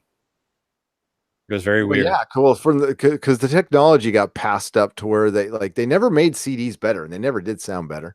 No, it's all compression. And so what Bryce said earlier is there's people who like, I'm not against digital. I think digital's a great sales tool. I think it should be out there. I think you should get a free digital comic with every comic you buy, just like a DVD. And I think they can both exist. They also need to, if they also, Philip, if they put comic books in freaking Walmarts and 7-Elevens and not give them fucking exclusives, but give them all the comics a comic shop can get, comics would benefit so much from that. First thing they need to do is make them cheaper. Until you do that, we're done talking here. They need to go back to pulp. They need to go back to print them on newsprint. Gary, Mufinobi saw Predator, make him tell all. Dennis, my love is pure love. Oh, well, it usually is. That's what they tell me all the time. There you go, Dennis. Dennis, wow. Yeah. That's just before they leave. That's what they usually say. Dennis has been hurt a lot. Oh. I was gonna say PTSD, but nah, it's not. Uh-oh. Chris Cross has a question about Breaking Bad and Better Call Saul. Did I miss something? Yeah, I think he was suggesting maybe going to the vault for that. For Breaking Bad. Oh, there definitely. Yeah. Here's I see it. Read it to me. Chris Cross says, wrong show, but I wanted to ask about Better Call Saul / Breaking Bad. What would you say to watching Breaking Bad after Better Call Saul ends and reviewing each episode as you go? That's interesting. Kind of like that's kind of what I wanted to do with Farscape. But then things got out of hand. So I would consider that. Yes. Doomcock and I are going to do a season. We're going to do a review of the entire show, but that's down the line. We had talked about it anyway. I'd be open to that. I would definitely be open to that. I kind of like the first time. I don't know what to call it. I want to call it something to like losing your virginity or like I got a perfect or something like that. Ken Jack Ben says the Booger Sugar Power Hour podcast starring Gary and Susan. That's great. That would actually work for that. I'm open to that. Movie Fanobi says Predator was kind of shitty. Well, that's kind of what I've heard. But Scarlett Johansson has great boobs, says Marcus Kahn. Okay, not going to disagree with you there. She has some. But wait a minute, we cannot say that Predator was shitty because we don't know what we're talking about. I gotta remember that. It's never stopped us before. Yeah, and that's pretty much our answer to that. Our patent answer to that is that doesn't stop me. Yeah, exactly. Souffle Girl says, I wish I could afford to start my own 8-track tape shop. Jody, those were the days. Jody says, you got to hire an actual Kryptonian to play Supergirl. Yeah, I read that one. Oh, you did? Yeah. And then you're, okay, so let's get back down here. Tucker Jetta said, let's go to Ann on Fox. Problem with digital comics, you often don't actually own the digital copy, be it film, comic, or book, only license and use it, and they could take it away, ban it. Provider license can go bust. And that's a great point. I think Tom and Mecca had mentioned that earlier. God, I'm listening to so many streams. There's an article that popped up on one of Gawker's channels where the guy was actually kind of realizing that you don't own any of that. Reads that garbage, but go on. Yeah, I do actually mine a lot of different things, and that was one of them I saw. And the guy was actually kind of, surprised that they could actually take his content because he lives up in Canada. I guess 3 movies that he had bought for $9.99 a piece got taken from his list, and he's like, "Was that on iTunes?" That was on Apple, on iTunes. iTunes, yeah, because that's what Tom was talking about earlier today. Yeah. And it disappeared, and yes, they can lose licenses. You don't necessarily own it. So the article said that you have to download, but some stuff you can't. Yeah, some of it you can't, and some of it's actually DRM protected, so you can't watch it off of whatever it is that you have there, unless you strip the DRM off. This is the vision that Spielberg and Lucas had way back in the day with DivX. You don't own anything, you just rent it. And every time you want to watch it, you can have your little DVD at home, but you have to put in a code and pay for it every time. Yep. And what Tom was mentioning earlier today and Mecca was like the movie companies never did want anybody to own shit. Like they thought it would be the end. And honestly, there could be a little bit of an argument made for that. But that's why I have all these DVDs behind me and their digital content as well. So yeah. Also, I mean, like, there's ways you can burn your DVDs. It's pretty easy. It takes time, but you can burn them all, and it's better quality than some of the stuff. But the thing that's going to kill digital comics is the thing that hurts movies and music and everything is the minute something becomes digital and hits the internet, it's going to be free somewhere on Pirate Bay, and you can't compete with that. And that's what undercuts all the money. Now, if there was no stealing on the internet, then I would say yes, digital comics would make it. But that's it. The reason digital comics will not make it is because of the existence of Pirate Bay and torrents. I want to share a little physical media that I found here this is one also is for Susan as well. But this, if you can see this, is a Bubba Hotep soundtrack. And as you can see, it is actually signed, probably pretty hard to see there. There we go. By Bruce Campbell. It's also signed by Don Cosarelli, the director, and by Brian Tyler, the sound guy, the guy who did the music for this. All 3 of them signed this. So there you go. Show me again. There you go. How about that? Can you see that? Yep. That's awesome. I love that soundtrack. Yeah, this is an awesome soundtrack. Yeah. Such a great movie. You know what? The Real Rebel says Gary also needs a PayPal button. We have PayPal. I just never talk about it. I never talk about our stuff. I should plug more. We have a Patreon. We have PayPal. We have Super Chats, all that stuff. I just hate talking about it. It's not fun. So that's a problem. That's where digital's a problem with comics. I mean, movies and music can survive that. Comics can't. Comics is like it's the one industry that lives paycheck to paycheck and cannot survive something like that, unfortunately. But now I don't want to sound like I'm anti-digital. I'm not. Carrie Dalton says, "Oh wow, I remember those DivX players at Good Guys laughed at then at the idea of the rental. Biggest problem was the disc only had the movie, no extras." Yeah, that was. I mean, like it. You know, George Lucas is a hippie. He's a hippie from Marin, from California, and he is the biggest capitalist I've ever seen. Yeah, he is. Straight up. Yeah, You know, he sold out a long time ago. Oh my God, trendy man, that guy is like, and I don't begrudge him for that at all, but it's very interesting considering you hear, and we're not talking about, but you know where he comes from politically, but he's the man who helped with Spielberg help develop DivX. If there isn't a talk about screwing the fan on that one. Ay. DVD and Blu-ray have killed commercial TV. They kind of have, and well, commercial TV's done. It was just entrenched. It's taking a long time for people to just get out of the habit of that. But I mean, it is the clock is ticking on commercial TV for sure. Yes, it is. Hashtag hippie capitalist. That's right. Chris Cross says, "Oh, talking a movie for Nobi." There we go. Should we get the Star Trek thing? We should do our let's get into the Star Trek. Hashtag PTSTD. All right. So before we get into this, I want to make sure and clear that we're not making fun of PTSD here. Okay, that's not something we make fun of. It's not a joke. Although I will also put the aside that you can make fun of anything. I mean, everything should be laughed at. It's how kind of we get through life. But there's a time and a place. This probably isn't it. But we are talking about how it's used in the terms of Star Trek, which Dennis sent me this article earlier. And actually, Tom and Random had mentioned it earlier. But I wanted to bring it up too, because I've been noticing PTSD is showing up in pretty much everything now, right, guys? I mean, like it was in Fist and fucking Punisher, and just name the last 5 things you saw.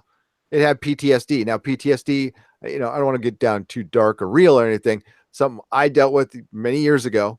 Okay, through my addiction and all that stuff. Lots of therapy, lots of meetings. I'm good now.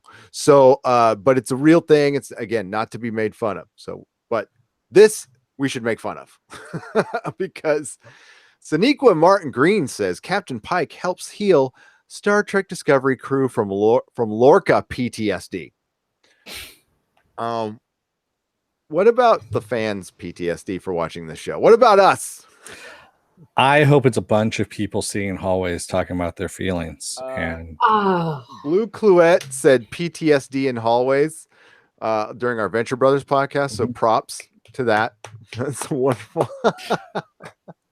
I mean, oh shit. But we're going light. We're going light, but we're dealing with a serious subject. But Pike is bringing humor to the show. It's like a dichotomy. I don't know what they're hoping for with this little plot adventure that they're going to go on. We'll see. What's going to happen is they're going to have a whole bunch of trust falls that are going to happen. Okay. And, some people are going to, let go. So they're going to, that's going to be the comedy where, you don't catch the person as they go down. And this is a winner. This is a winner. I see season 3 already. We are getting more, we're getting more little details about the second season of Star Trek Discovery, which is over halfway through production and set to premiere in early 2019. Thanks for the warning. Sonequa Mark Green reveals more about the tone of the new season and the effect of Anson Mounts, that's your boy Dennis Pikes, has on the crew. Plus, we have some more of what is happening today on the set. In recent panels and interviews, the creatives and cast for Discovery, fucking one of those new words I hate, have talked about the second season. Well, creatives, really. Who started that? People that want to sound pretentious. Okay, you're right. It doesn't sound pretentious at all. No, all of us are creatives. Where's my Chardonnay and my limousine and my blowjob? No, I'm sorry. Where's my champagne blitz? My champagne. Yes, right. And the Coke. No, that's being butt chugged right now. Oh yeah, waiting for that. I gotta learn that. I figured I'd get it out of the way because I knew it was coming. So the second season will have a lighter tone, but we're going to talk about PTSD, what Susan was talking about, which is dominated by war and a trip to a very dark mirror universe. Blah blah blah. Okay, so there's a little more joy because we weren't at war. We were able to smile a little bit more. There's a sense of levity. That's simply because we're not fighting for our lives. Oh yeah, for sure. Oh yeah, for sure. My God, there certainly is a heaviness that is present with me as Burnham. With me, is this Sneak with Martin Green talking? With me as Burnham, so. Because I'm Burnham. Mikey Spock. Just because everything that's driving me is the script saying that I'm the greatest person ever. No, that's not what she said. And because there are deep-seated problems there. Okay, I'm going to read that again. Just because of everything that is driving me and because there are deep-seated problems there. A moment of truth. There are many deep-seated problems with Mikey Spock. With her, if you go back to the original series and Kirk had his faults. He would go against, Starfleet Command. He would do his own thing. Sometimes he would cowboy it, but he owned his flaws. Mm-hmm. He knew he was flawed. Mikey Spock, the reason why she's insufferable is they're not making her relatable. They're not making her realize that she has flaws. If they would do that, the show might turn a corner. Well, she also suffers no consequences for her actions. Yeah. That's the whole thing. Yeah, Kirk suffered consequences for his actions. That was the whole thing. And we're going back to this. So one of the things that the Kelvin universe gets rid of completely is what created Kirk. And it's not that Kirk is just a badass on his own. He was formed. Yeah. The whole Governor Kodos thing, that was his turning point. That was his war, if you will, that changed him, what turned him into who Kirk is. You took that away in the Kelvin universe. So he is not that character anymore. He shouldn't be that character because you didn't have that crucible that made him. I was watching Red Letter Media's review of a show that's not out, which is actually a really good video. It's a review of their pitch for Star Trek Galaxy, the Picard series. And I would actually watch their pitch. It was really good. But they brought up something that I just conveniently try to forget every time, that it is canon that Romulus is gone. Mm-hmm. I hate that. That needs to be redone. But the fact is, I think there is kind of something to the whole red matter thing, which really frightens me a little bit. Not, not to my being, just in the fact of being a Star Trek fan. Like, I think we're being set up big time here. I think, we're coming at you. We're a little lighter. We're going to smile. And then they're just going to do more of this. I think they're doing more of the same, because I think part of the reason Brian Fuller left is he was being dictated way too many things. It feels like focus groups. It does. It does. Like they had a huge focus group somewhere, and people were saying, well, we don't like this. We need more levity. We need okay, this is what we're going to do. That's what it feels like. It feels like the knee-jerk focus group reaction. Yep. And a focus group told them to put in more PTSD because it is the affliction du jour right now in Hollywood. And they justify by going, we're bringing awareness to the subject. It's like, no, you're not. You're disrespecting people who've been through combat, people who've survived, horrible acts. I won't say what, but you can guess. Survived almost getting killed, survived prison, survived a horrible drug addiction, a bankruptcy, whatever the fuck you got it from. It disrespects those people. Bringing awareness is one thing. It's like mentioning it, or the way old Star Trek would have dealt with it is they would have dealt with it through a character within the show or a guest star. Mm-hmm. And not made it a big season-long thing. They would have dealt with it in an episode, which, God, I miss those days now. Yeah. Yeah. And, brought in Melvin Belli or something like that. Oh, Melvin Belli. Yeah. Right. And then I wouldn't be surprised if the Orville, I was thinking of Orville, California. The Orville does something to that effect, but within an episode, and probably does it much better. Yeah. It would be pretty damn funny. It would, and they did it. Would know how to do it. Like you were saying, they brought in he brings in Orville guest characters like Charlize Theron for one episode, you know, or Liam Neeson. Yeah. For one episode, you know, and that's how you do it. You bring in big guest stars and just have them for one episode because that's all you need them for. You get your point across, you move on. Is it part of the canon? Yes, it is part of the canon, but you don't have to dwell on it every fucking episode. You know what episode really dealt with PTSD well on TOS? The Doomsday Machine. Yeah. William Wyndham. With Decker. Yeah. Yep. Decker kicked ass. He was PTSD. And that was the way to show that. And they carried it over. I'm sorry. They carried it over into the first movie. The first movie sucked, mind you, but it still had that connection to it and was actually a pretty good connection. Decker's kid, I mean, Decker, there was some chewing of scenery between William Wyndham and William Shatner, but it was that's what you do. You bring on a big actor of the time, like you said, Dennis, which was Bill Wyndham. Bring him on, get your point across. It's one of my favorite episodes, and then you move the fuck on. Yeah. You don't center the whole entire season around it where people talk in hushed tones and everything's quiet. And just stop. This isn't Star Trek. This is some melodrama. I don't know. Yep. Well, Tarka Jedi, Vulcan is gone in the Kelvin universe. It's not gone in the Prime universe, but Romulus being gone, because the one thing that Star Trek has always, the biggest disappointment I got from original Trek is we did not, to me anyway, and I'm not talking about books or games or anything, I'm talking about the shows. We didn't get like a real definitive Romulan episode, like a kick-ass, like maybe the best one is the Spock unification, kinda, you know, but that was just, they were just in it, not like a straight up like we're fighting Romulans and see how Romulans like really fight. Like I didn't feel like we got that. There might be some disagreements. I love the fucking Romulans. I think that's a fascinating race. I mean, everything about it is cool. So hopefully they wipe that from canon. Okay, please. Can we pretend, since it happened in the Kelvin universe, it was just an echo of fart or something like that? And exactly, a little, a little tech fart there. Souffle Girl says, to be fair, Anson Mount does look a little bit like Jeffrey Hunter. Yeah, he does. He does. He does. Yes. But the problem is, Doomcock's talked about this, and so is Tom and Mecca, is like Pike is not like whimsical, jokey guy.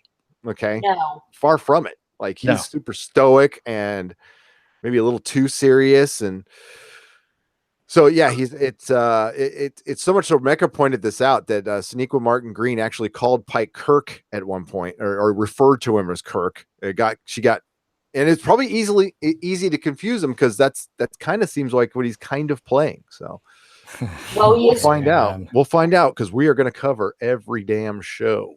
I have an idea for the recaps. It's going to get.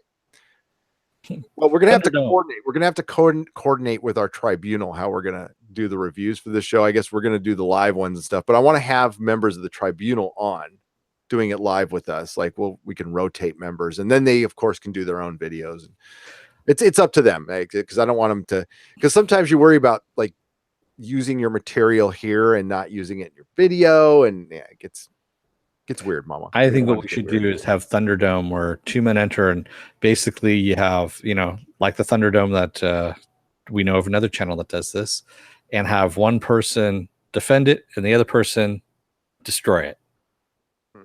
We got to find somebody who would defend it, though, who would not be joking. I mean, it's got to be like a hard defender that like would come in and be willing to take the abuse they would get and come back week after week. The thing is, like, I think what sets us different from other channels, and I'm talking about even we don't really go after people. We go after we'll go after their acting skills and stuff like that. But I'm not going after people's lame. That's not cool. Yeah, Mako says we got many Romulan episodes. What are you talking about? Also, Romulans never fight openly; they are cloak and dagger. Yeah, I just don't. I didn't say we didn't get enough Romulan episodes, Mako. I just said what's a definitive one? I don't feel like we got a definitive one, but that's just me. That's my opinion. I wanted a little more from them. That's what I'm saying. I'm not saying they weren't in it. They were all over the place. Yeah. So, we got to get to a couple more chats here. Star Trek needs to leave the Milky Way galaxy, says Sayquist, and that was part of their pitch from Red Letter Media. Was that they go to the Gamma Quadrant, and like a galaxy ship had been missing for a few years, and it pops like since the Dominion War, and then it pops back and it's like empty. And Picard, they need Picard to go back because his familiarity with a Galaxy class starship.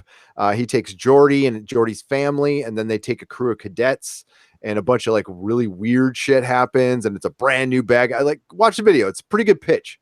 I was down with it. I mean, it's a little fan fiction-y, but I like it. Yeah, Mako, I agree. Balance of Terror was a definitive Romulan episode, even though it was a submarine battle episode.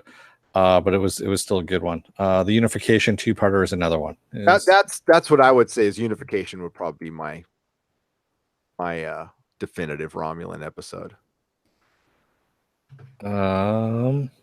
I just felt like they were, like especially when the movie started. I really wanted a movie with the Romulans. I really wanted it. Like we got a little focused on the Klingons, and then Wales from San Francisco.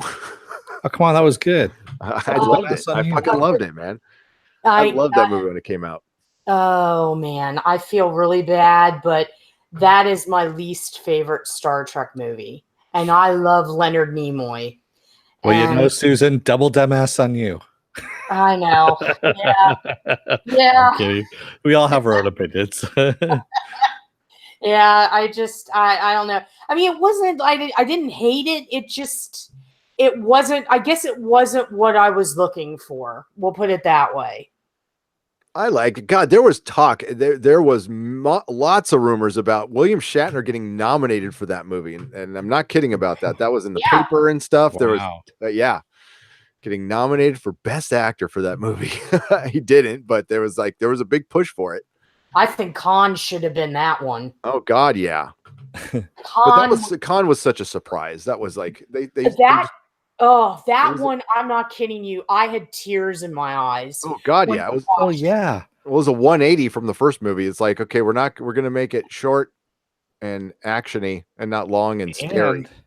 And unlike the ones that came after it, they didn't destroy the Enterprise every fucking movie. My God, I know. This is the first time they destroyed the Enterprise, and the Enterprise was a character.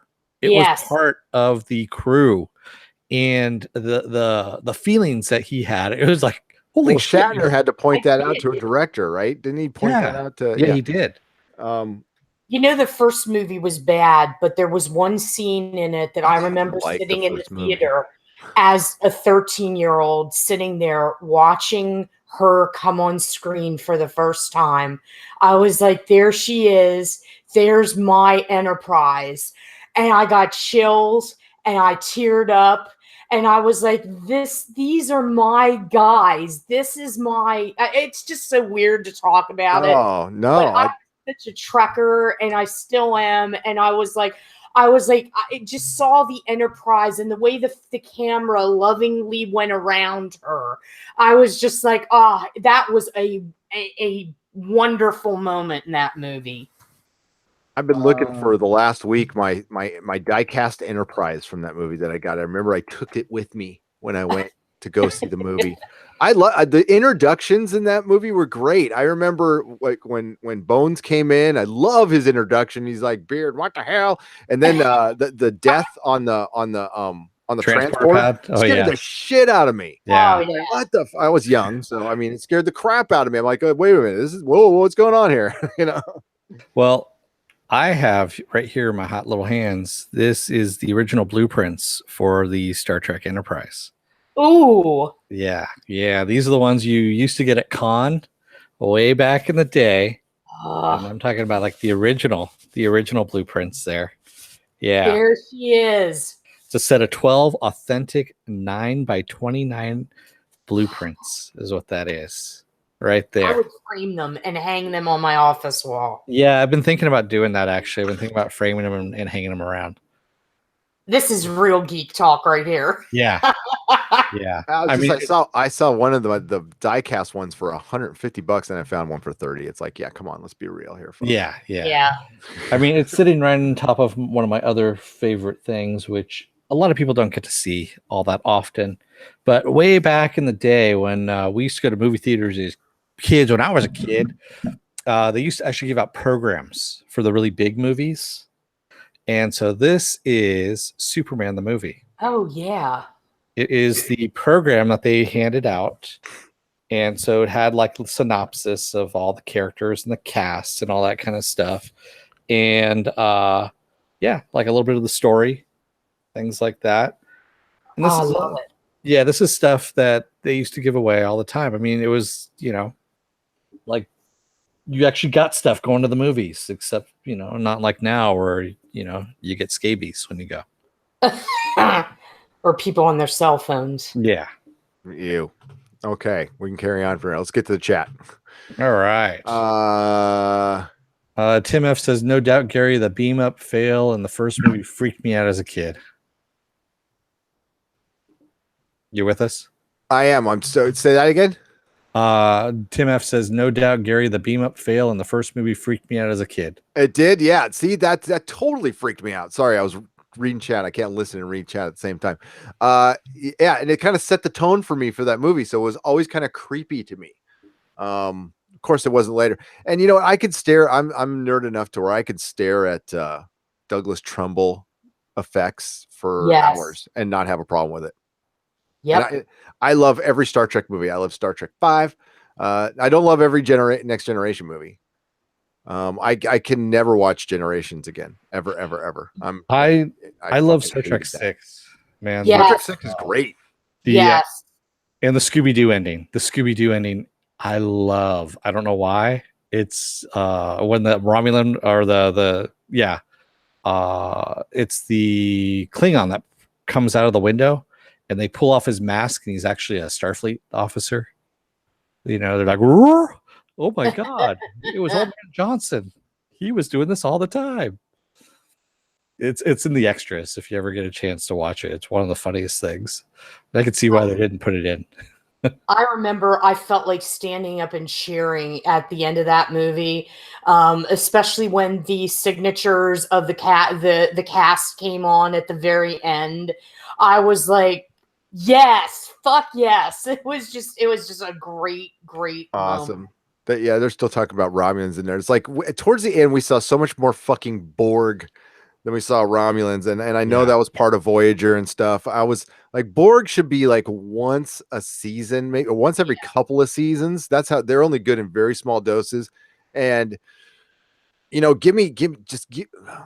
wanted more Romulans. I liked them. That wasn't enough for me. I'm not saying they didn't exist. There were some good episodes, but as far as a slam dunk episode, it's up to a couple, but but Star Trek Discovery will probably bring them in and make them look like lizards or something like that.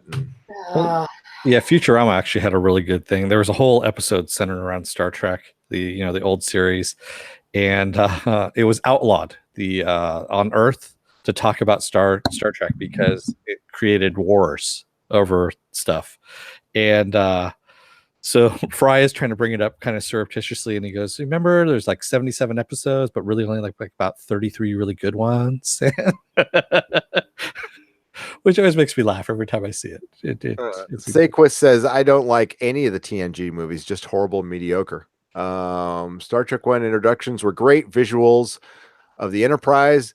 Then it went to pieces of started filming without a script. Well, yeah, it's that's all it was. That's why that's funny is I asked our Alexa to play Jerry Goldsmith, and that was the first thing she played for me while I was cleaning the house. It was while I was dusting this room. Yes, I have a fucking Alexa. Well, my wife does. I don't. That shit makes me paranoid. I turn it off and unplug it when I'm around. But You bring up a very valid point. I miss soundtracks. I miss the grandiose soundtracks of film. And recently, because you mentioned Jerry Goldsmith, I've been listening to Kevin Murphy from Sunshine's Adagio in D minor. It's like I cannot get enough of that whole experience there. And we don't have that anymore. No, we don't. We don't. Soundtracks on vinyl. It's been kind of I've been buying them up on eBay for like really cheap. You can get a lot of stuff for cheap, but I've been on a John Carpenter kick lately. Yep. So, oh, did you hear about him? John Carpenter redid his score. He opted to go with something different, more toward, I don't want to say EDM, but that's what they're hinting for Halloween 2018. And they said it helps to make the movie. Mecca says, Alexa, play Year Zero. Yes, we were talking about that earlier. We're both on a kind of a Ghost kick, the band Ghost. Been a couple years for me. I talked about it before in the podcast. They're a great band. We write about them all the time at 1428. I got a girl that she's the Ghost expert. Awesome. That's good to hear. We'll have to read that then. No, I love that band. They're great. Movie Finobi says, I also remember the original Star Wars story on vinyl LP, all the audio and music, good narration, etc. You still have those, don't you, Gary? Yes. Yeah. Absolutely. One of my favorite LPs is the Ben Burt Raiders of the Lost Ark, where it's the sound of the it's the soundtrack of the movie with all the sound effects amped up. So Ben Burt it's basically a Ben Burt album of Raiders of the Lost Ark. It's a version of the movie that's completely audio. There's no narration, and he redid all the sound effects for this record. It's so fucking good. Here, hang on, I'll find it. Also, Jody was talking about I like the Borg because of 79. Who does it? Who doesn't? I mean, even look at how big they freaking made her. Wait, you can see those some big boobs right there, man. Yeah, this is my wife's, which is rad. Yeah, I finished off The Office for the Office tour, and I filled it up with her Next Generation action figures because she has a bunch of unpunched cards. But Dennis, you've heard of that album, right? The Raiders of the Lost Ark, the Ben Burt one. I know you've mentioned it before, but I haven't heard it. No. Oh my god, I will straight up burn a copy and put it on my website for people to listen to because I don't know if it's out there. I think they did make a CD of it. When I was working at the warehouse, I think I remember. I'm looking for the cover. Oh my god, like this thing, like nobody. Oh, hang on. And Bert. Carrie Dalton says the Jurassic Park soundtrack is fantastic. One of the few I own. Yep, John Williams. Yep, John Williams. Can't go wrong. The Superman, the movie. Oh my god. Oh, that's epic. That is epic soundtrack. Yeah. I still have the dual Star Wars album on vinyl in the other room, of course, with the original poster in there too. Wow. Oh, there it is. Okay, I found it. Has anybody have seen this? I mean, it's got like the best damn picture too. And it's gonna be small, but it's called The Movie on Record. So see it right there. I know, sorry, it's a shitty small picture, but find that if you can. If you're a Raiders of the Lost Ark fan, a Star Wars geek, and a Ben Burt fan, a good sound effects, the thing is fucking awesome. I don't know if I can blow that up at all. Is that blowing up on the screen? Yeah, it is. Yeah, we can see it, yeah.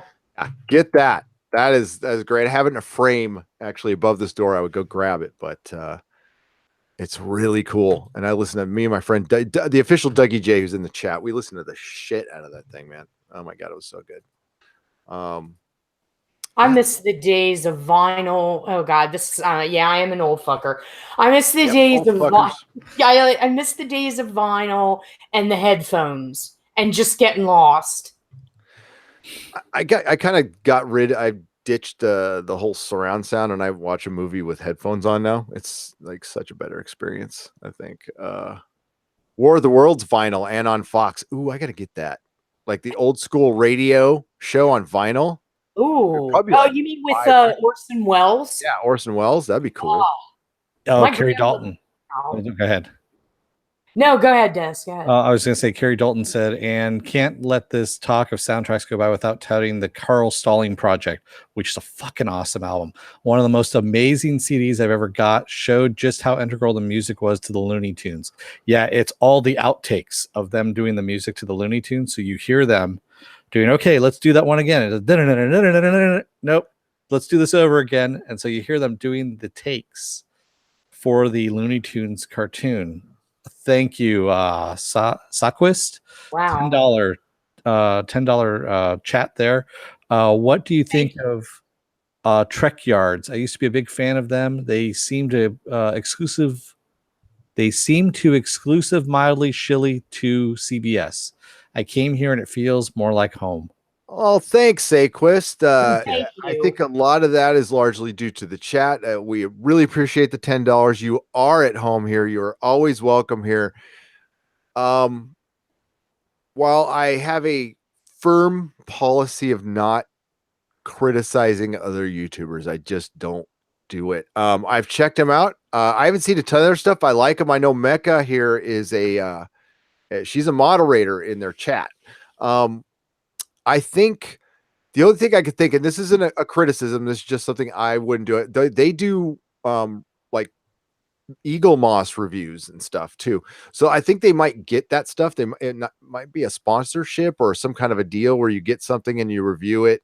And that does restrict you quite a bit from saying what you really feel.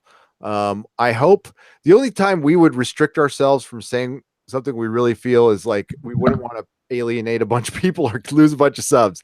But yeah, I can't see us selling out, to be honest with you, anytime soon. But that's not a criticism of them.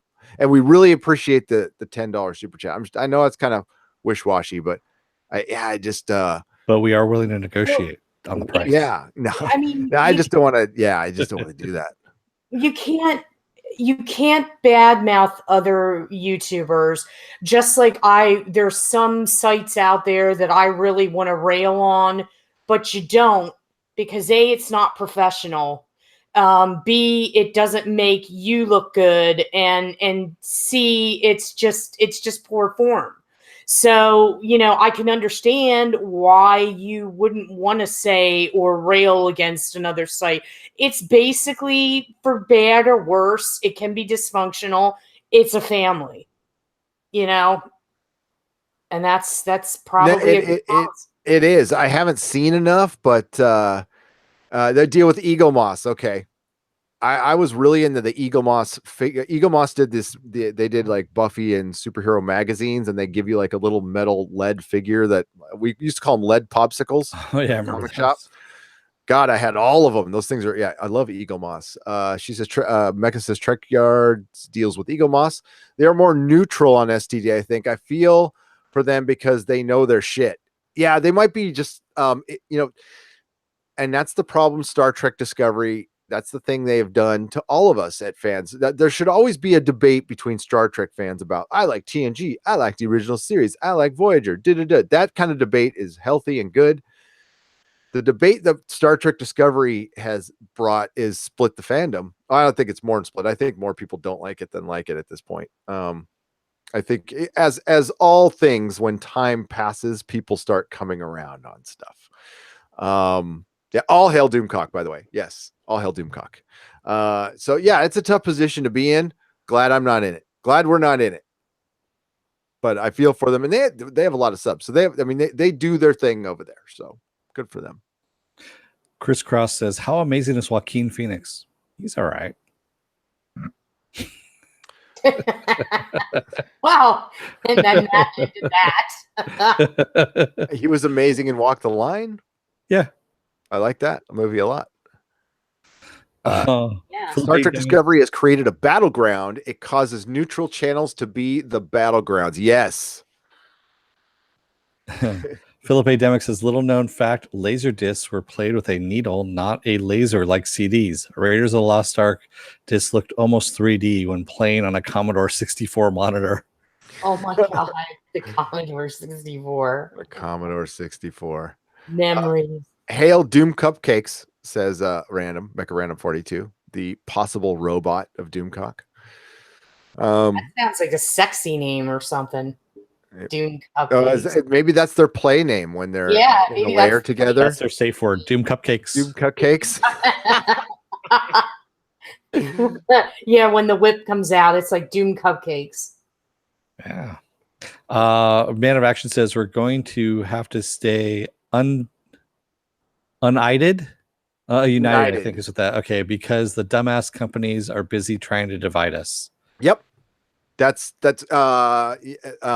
is part of what Doomcock was saying in his video today. The whole point, and this is part of a much bigger agenda, which is I think a lot of us have been thinking it in the back of our heads, and it's about time somebody came out and said it. And other people have said it too, but Doomcock said it very eloquently, and within this realm, he's the first to say it out loud. So I highly recommend you check out that great video. It's like an instant classic from him, in my personal opinion. I stand with Doomcock. Hashtag I stand with Doomcock.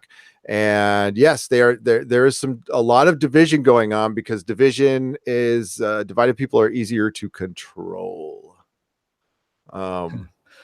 Funobi says the only time Matt Neurotic Channel sells out is when CBS backs up the Brink trucks full of money and action figures. Will never happen, especially since they're kind of low on money right now after that payout they just had to do. Wink, wink. Is there any Star Trek Discovery action figures? I believe there are, yes. Yes, I think there are. Carrie Dalton says, Gary, did you hear that Marvel shelved Chelsea Kane's Vision miniseries before issue 1 even came out? Should we take anything away from that? Yeah, I do have. I think before we roll, I can throw you out my opinion. So Chelsea Kane is a internet provocateur, to say the very least. Yeah, she helped usher in SJW Marvel. She's the one who put How Do You Like My Feminist Agenda on the Mockingbird comic book. Oh yeah. She's the one who did that. So she has taken so Marvel shelved her comic, and she was pretty vocal about it. And she's like, oh, we put in so much hard work and stuff like that. We're 2 years in. She's come out with 4 issues. That's why she got fired. Too much time. They've advanced her money. She's got 4 issues done in 2 years. She's a writer. She's not even the artist. She's also really horrible to people on Twitter. And I think she's been pretty bad on Twitter, and she's unapologetic about it. And now that her book got canceled, she just burns every bridge with Marvel. So that's what I read her tweet, and I saw what happened. I think that was pretty much my comment to the article too that I put up. It's just like, yeah, there's no interest in the comic. Her comics don't sell, and she's not very good at customer service on Twitter. That's a nice way to say it. Butt hurt. Well, yeah, she gets butt hurt. Yes, she likes to she can dish it out, but she cannot take it. How's that sound? Saquist asks at Neurotic Channel, so would the tribunal ever invite Stewart or Samuel Cockings from Trek Yards to the tribunal? Would we? I think we would invite a lot of people. That would not be we'd had the entire tribunal would have to make a decision on that. I don't think they would be invited right away. I think we would invite like anti-Trekker first. We got to get an episode in before we talk about inviting other people. But I think we'd invite probably like anti-Trekker first and a couple other people. But I mean, I cannot speak for my tribunal. I'm open to anybody being on. I will debate anybody. I am not afraid, but I'm willing to, friendly debate anybody. Like I forgot the guy's name now, but the guy who did that whole toxic fandom video, my invitation is still out there to debate him, even though I'm forgetting his name right now. But I did try to contact him and stuff and offered to debate him on it. Because we just got another video on toxic fandom, and it was just broadly brushed. It was basically calling us all right-wing extremists, which we're not in here. None of us are. So yeah, I mean it's and it's also toxic fandom is a small minuscule bunch of whatever. And yeah, I totally disagree. I talked about it a couple podcasts ago. Movie Finobi says, well, I will go to slumber and leave you happy adult nerds to enjoy Dennis, Susan, Leighton, and Nerdrotic Channel. Good night to all. Susan, good night, and good luck with the HH website. Thank you, Movie Finobi. Yes, good luck with that. All right, yeah, we should be right. Let's take some more chats, and we'll. I'm with Movie Finobi. We should be. Mako says, what's the point of the tribunal if everyone agrees on hating STD? And Anti-Tracker is such a downer. He even got accused of hating all Star Trek besides TOS. He doesn't. I don't think I like Anti-Tracker. I don't think he's a downer. I think he's got a very dry sense of humor. That's all. I think he prefers the original series, but so do I. But I like TNG too. But that's just a name I was throwing out there. I mean, like I'm actually like I am not in charge of the tribunal. So the tribunal is the overlord's own entity concept, and I have been invited on, and I'm very grateful to be invited on. The real rebels. It's not just that great point, Mecca. We're not just talking about Star Trek. We're talking about all of pop culture. Yeah, the real rebel says that's why I love Neurotic Channel. You guys critique without malice. Yeah, that's why I would love to debate that guy on the toxic fandom, because like it wouldn't be a fuck you, dude. It'd be like, I want to kind of hear your side of things and where you're coming from, and I'll tell you, I'll probably enlighten him on some stuff that he might not have thought of before about just like those of us wanting for pop culture to be good, how much of a mix it really is. Because I think a lot of the toxic creators, as I call them, don't realize it, or don't care enough to realize it, or don't want to hear it. I don't know. But yes, we are putting pop culture on trial at the tribunal. It'll be fun. It's supposed to be fun. It's a fun thing. Yeah. And I just got to read this because I love the name of the person. The person's name is Sacre Bleu, the Deadly Poke of Zorro. Love it. Says Jeff Wayne's War of the Worlds rules and is the best and most faithful adaptation of Wells' book, besides being one of my favorite albums of all time. And I just had to read that because I really dug the moniker. Sacre Bleu. Love it. Sacre Bleu. Sacre Bleu, of course, Nigel brought Savage has to come in and be the contrarian and says, "No, I think anti-ST :D is somewhat is that how they're trying to get around the STD thing? That doesn't work. It's still STD. It's still STD. It's somewhat malicey. What's malicey?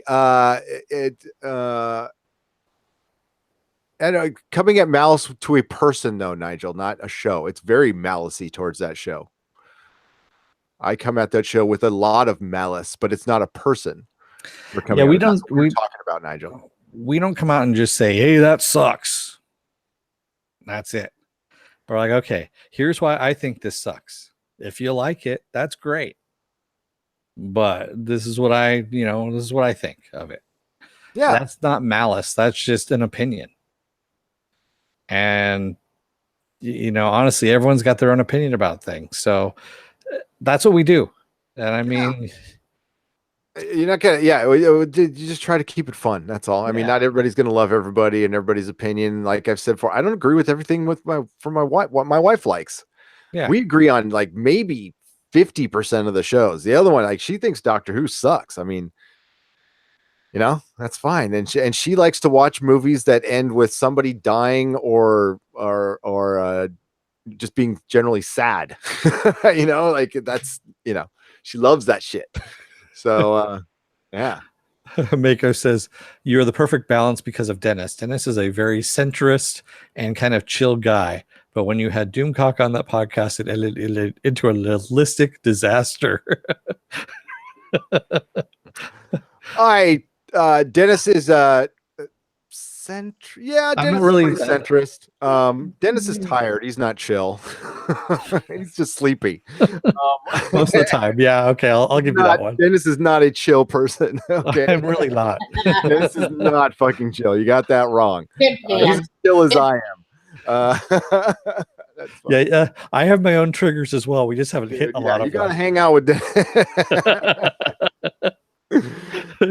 If we did these podcasts during the day, maybe. Yeah. Yeah. No, that's okay. To go off on them before, where I just, yes, there's times that I've gone off, and Gary actually loves when I go off because mine are creative. How was it put one time? I had written something to someone one point in time for it was like a paragraph, and someone wrote back and said, you know what? That's possibly the nicest way someone's told me to fuck off before. I'm like, I'm glad you got that. And that's pretty much what it is. What my arguments are when I start going off is they're very eloquent, but they usually are, kind of like, this is the reason why this fucking sucks. Oh yeah, and Dennis also, like, when he sees something bad, it's like a personal affront to his time, and he gets very angry. Like when I see something bad, it's like, that kind of sucked. This is a motherfucking that fucking sucked. Yeah. I love it. If it's I'm like, dude, it was just an hour of your life. It's okay. Yeah, especially Pimp Hand killed me. I laughed so hard. The Pimp Hand fly. Yeah. Okay, so the thing is, with a lot of what goes on YouTube, and I think maybe it's misinterpreted. I don't know. I'm not trying to treat anybody like they're dumb or anything like that, but it's an act. It's hyperbole. It's just for show. I don't think a lot of people are actually getting that mad over Star Wars. That's just me. And a lot of people have come out and said it on their own shows. Like, this is just a little pumped up for a little show because we're entertainment. We're not like actual critics. We're just a bunch of folks talking around. Yeah, I don't spend my days at work going, fucking STD. God damn it. Fucking Michael Burnham. What, Elon? That's not my day. Fucking Michael Burnham pissed me off this morning. It's a couple of hours. That's not how I roll. Mako says Dennis really dislikes Solo. Yeah, actually, I do spend a lot of my day going, motherfucking Solo. That's wasted so much of my fucking time. Yeah. No, actually, I don't. But yeah, I really did dislike Solo. So. No, I think we've really opened Dennis's mind quite a bit since, Dennis had quite a reputation at the comic store. For not liking. You did. I mean, you could deny what the reputation was. I'm not saying it was real, but it was a reputation of hating everything. And it got to the point where people go, Dennis liked it. Oh, it's gonna suck. Oh wow. It was funny. It was all in good fun. It was all in good fun. Yeah, and you know what? All the good stuff that I like, people, and it takes still to this day. Every now and then, Gary, I'm going to go, Gary, you got to watch this. No, I don't have time. Gary, watch this. Gary, watch this. Gary, watch this. Gary, watch this. Gary, you got to watch this. Gary, you got to watch this. It'll be 2 years later. Gary, have you watched that yet? Well, that's like 1 out of 5 things. I mean, then you're like, oh, Supergirl's gotten better. And I watched Supergirl. I'm all, no, it's actually gotten a lot worse. I've never said Supergirl's gotten better. Yes, you did. You said it about 2 years ago. Nigel, I will give you the floor. How was Solo good? What was good about it?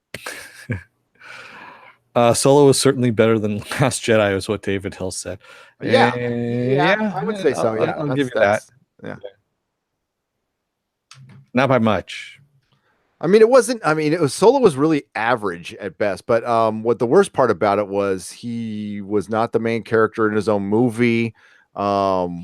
He had to be saved by Kira.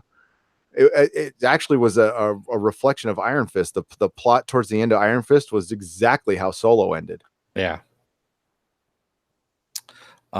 Crisscross says, what are your thoughts on Star Wars The Clone Wars returning? It's something that was already shelved, and they're just bringing it out to shift focus away from how bad the stuff is that they've been putting out lately. Yep. Although I'll take it and watch it. I'll still watch it. I'll watch it too. Yeah, exactly. Silver Spike, this is true, but the danger of indulging clickbait, hate for pay means it doesn't encourage someone more. It does encourage some more extreme fans to go over the top. It does, and that's why we don't do that all the time. That's a trap we never wanted to get into. And again, that's unhealthy. It's it's unhealthy, and you also like. Yeah. Damn, this is what my channel's based on. I mean, for the next 5 years, I got to find stuff to bitch about Star Wars, and that like it works great for other channels. And like, hey, they got their subscriber base is growing every day. It's getting ridiculous, and that's what sells on YouTube. I don't want to do that though, and that's fine. And I'm not judging them. I'm very happy for them, and like to them, it's a gag. So it's a gag. It's a thing. And it's also venting. I think a lot of it was actually really healthy because a lot of people were really fucking pissed off about Star Wars and they had nowhere to talk about it because the shill media was telling them they were assholes or whatever for not liking a movie, which was bullshit. Now, can that like where does it play out 2 or 3 years from now? Then you got to change your channel focus, which is tough. Random did it, and that's rad.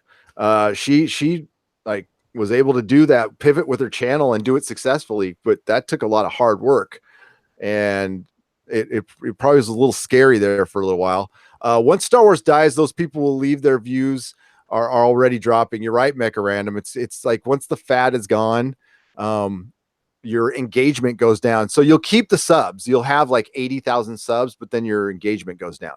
So you're absolutely right. Silver Spike and Mako, that's not something you want to but you also don't want to be a rah rah rah all the time either. You know, that's like that's not real. I like to be that most of the time, but I like having these conversations, you know. Like Nigel, you know, I'm giving you a hard time, Nigel. I'm just giving you a hard time, man. It's nothing, there's no malice there, buddy. You know, people could like Solo. I mean, Solo, I can understand why somebody likes that movie. I cannot understand why somebody likes Last Jedi. It's a little foreign to me. But you know, Apple Crow says I did like Lando in Solo, but I didn't like that he was cheating. They should have had hand when the Falcon using Lando's cheating card. Yeah, that sucks. I mean, that thanks by the way, Apple Crow. I was getting a little blurry. There we go. And yeah, that's why I hate about prequels. They just ruin fucking everything. You know, when they even though it doesn't affect the timeline, and when they showed Kirk beating the Kobayashi Maru and eating a fucking apple and shit, like that fucking pissed me off. I was like, what the fuck? That scene did kind of trigger me, and just everything being answered in that movie, and his name being given to him by a freaking guy from the Empire, and it's just like a throwaway thing. Yeah, that was kind of a bummer. Yeah, and I mean. Also, just having a little mention of, and for those of you who haven't seen it, it is a spoiler, Darth Maul, you know, for that one little brief second. And I was like, why didn't you lead with this? You make that be the point of the movie, and that's who he steals from. That's, you know, you make that about that. Yeah. And it would have been so much better and get rid of Paul Bettany's character, who was useless for the most part. Yeah, there were so many different ways you could have gone with it. So yeah, no, if you go back and take a look, we actually did a whole video on it. You can see what our arguments are. I don't remember half my arguments because I tried blocking out that movie as much as possible. Yeah, that's what sucks about like trying to answer a comment from 6 months ago. Remember when you said this? Actually, I don't. I completely disavow myself from my own statement. Exactly. That was when I was a different frame of mind. I know it was only 6 months ago, but you know, I've slept a couple times since then, and who the fuck I've gotten better by then. I've gone to more therapy sessions, and I'm feeling much better. So Susan, tell us what you're up to, because you're busy. I was about to say busy as a busy little bee. I'll say bee. You're being a busy bee. Yes. Wow. Okay. Well, what am I up to? Well, if you guys are interested, this Tuesday I get to hang out with Random and Tom on Midnight's Edge After Dark, which I'm looking forward to. So I'll be doing that. And, I'm currently the editor, one of the editors on 1428 Elm. So we're in the process of basically taking that ship and turning it around a bit. So there's going to be some different things you're going to see happening there, some more interesting content. I'm kind of trying to it's a horror focus, but I'm also trying to integrate some things like sci-fi, comics, book reviews. So just stay tuned on that one. You can always read my Heroic Hollywood, what's happening with Marvel, DC. I'm there, and I'm doing Lodge 49 for TV series hub. So you can catch my stuff there on Instagram. I'm De Facto Scribe. I'm also on Facebook, and you can find me at Susan on the Ledge on Twitter. And I'm always down to discuss films, anything, you name it. I'm there. Brilliant. I'm going to share a couple links here from where you are from. I think I'm sure one of the moderators did that too, but somebody was asking who was I just saw the damn says Susan sounds cool. Saquist. Susan sounds cool. Where's she from? Does she have her own channel? She's doing another. You're on that other podcast. Yeah, we're currently tooling around with it. We're just having fun right now. There's no serious push because there's some things going on. But I have something I'm starting called Unrestricted Content Podcast. So we're working out a few things with that. I'm pretty busy. Thanks for saying I was inspiring, Mako. That's good to hear. And yeah, I am on a mission. So stay tuned. You just don't know what's going to happen. So, and I'm currently writing a book as well. So, which is screaming to me to be a screenplay. So we'll see how that goes. Nice. Can't wait. So now you stretched good enough. What a pro. What a freaking pro. Okay. So Chris Cross, thank you for the $2. Says, what are your thoughts on the new Avatar movies? I take it you mean the James Cameron Avatar movies.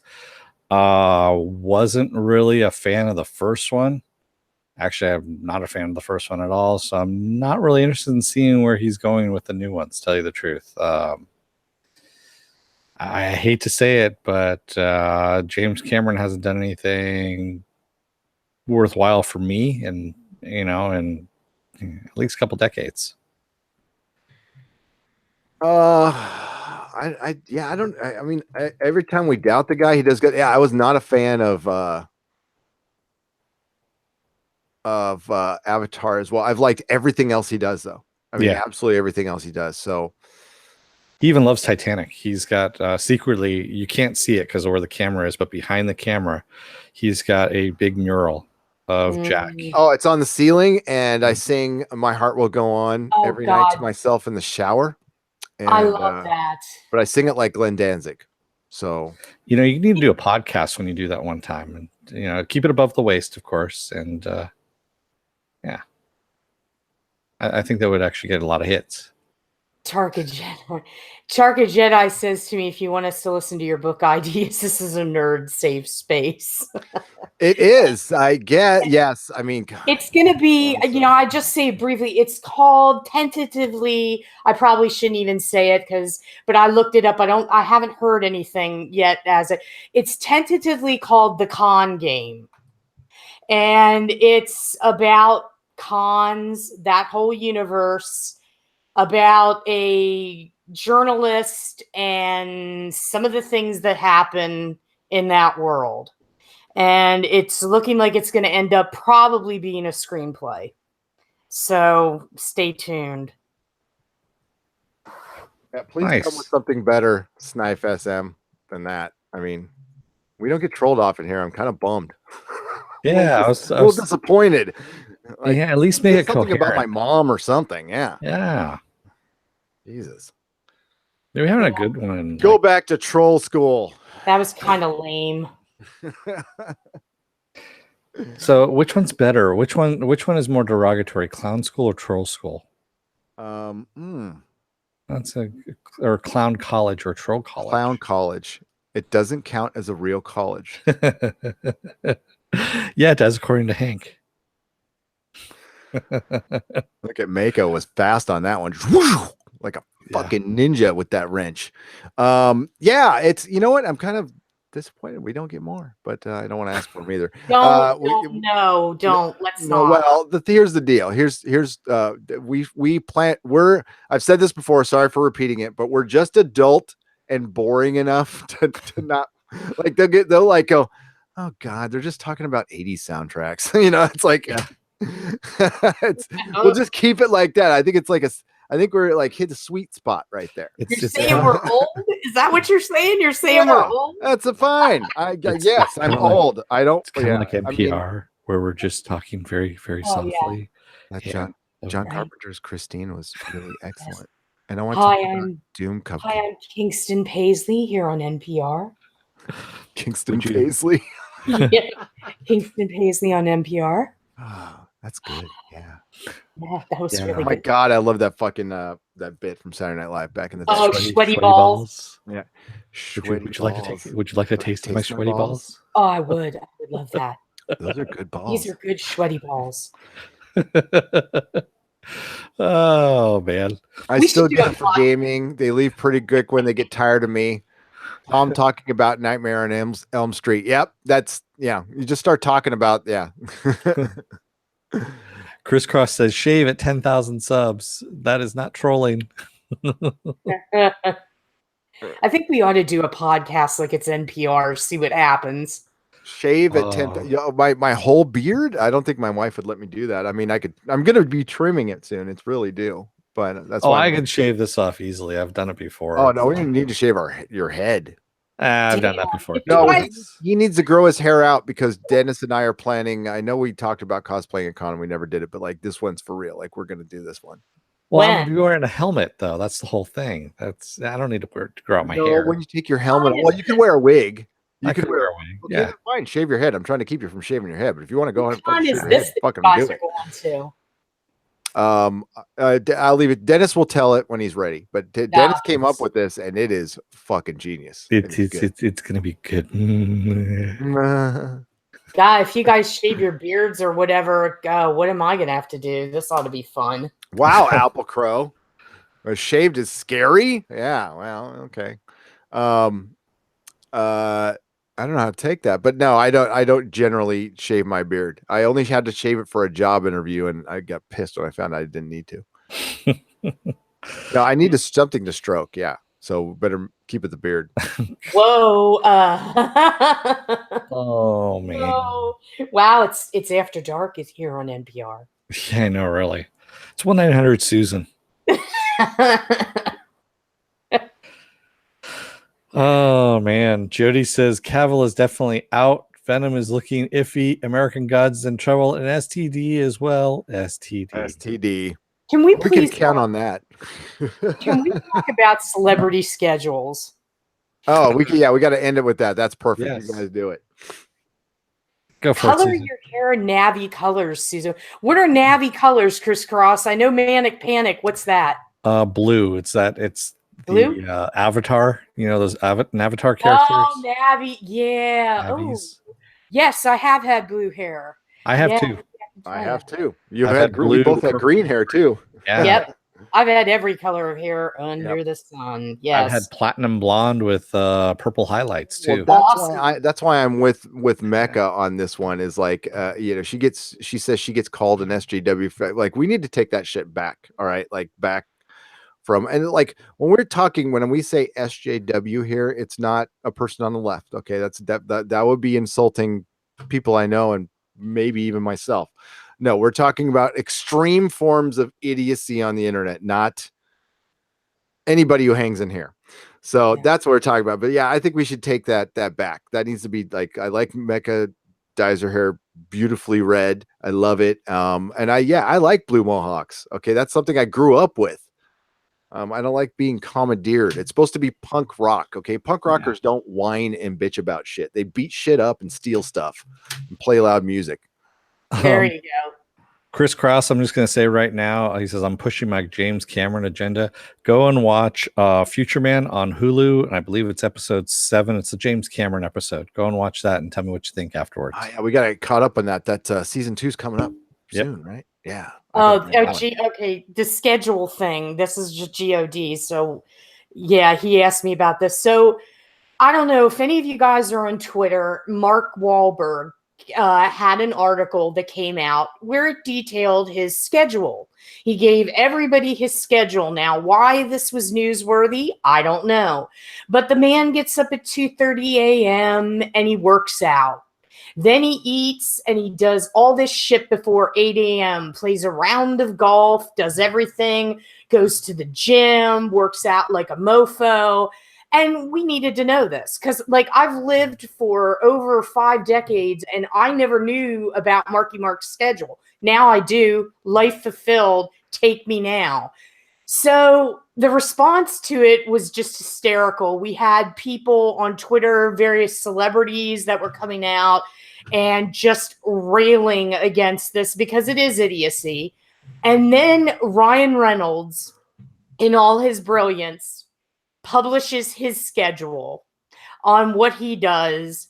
And he has things on there like, before board meeting with Aviation Gin, make sure that I know what profit means and revenue. And it was just vintage Ryan Reynolds. And, I just got to thinking with the whole schedule thing. Do we really care? Do we really care what Marky Mark does? I'm like, Marky Mark, I think you need to talk to your agent maybe. Maybe that's what you should be doing instead of talking to magazines about working out. Like Josh Brolin and the Instagram with the, I'm 50 years old and I'm pumped up. Well, good for you, Josh Brolin. I'm glad you can do that. But really, is that news? I don't think it is. I think it was a slow news day. I mean, I think the next thing I'm going to do is just every celebrity I interview, hey, give me your sched. Tell me what that's like. I think we should all do that in here. We should have a podcast about our schedules. What do you guys think? Oh, yeah. I'm sure you'll be fascinated by mine. I'm here half the time, so you guys know what I'm doing. I can take you on a drive over to Dunkin' Donuts drive-thru that's open near me. So that's, Oh, that's exciting. So here's the planner that you were referring to. Yep. I like 12 p.m. Lunchable. 12 p.m. And my favorite was the kindergarten. What is it? Kindergarten kennel or something? Kids kennel. Pick them up. Well, it starts out gym, tan, laundry. Yep. MoMA event for simple favor, no divorce jokes. Sneak out of MoMA screening to regroup. It can't be all about you. This is her moment. Get it together, asshole. Today's show taping, talk aviation. Gin with Willie Guest at 2 p.m. Find out why they're called Toronto Maple Leafs and are not leaves. It makes no sense. 10 a.m. brainstorm world peace. 11 a.m. save environment. 12 p.m. lunchable. 1 to 7 p.m. find a new hairstyle. This is parenting day on Thursday. Yep. Pick up kids for celebrity child clan kennel. Chauffeur returns kids. Blake on Jimmy Fallon. 7 p.m. is daytime. We're going ahead now. Watch Paddington 2 alone. He's just great. Spend the day looking for roles which feature a strong male character at 10 a.m. Well, no, I like the 1 p.m. Don't exist Paddington anymore. 2 for the 10th time, for the 100th time. For the 100th time. That's funny as hell. That's good. That's a good way to end it there. It is good. Yeah, it's good to get back at Mark. So read a few more chats while we All right. Patreon video. So the Souffle Girl says, awake virtually 24 hours per day at the moment. Haven't been to bed in over a year. Ooh, that sucks. Wow. Whoa. Sleep when you're dead, I guess. Is that like naturally, or I mean, like I'm fascinated by this.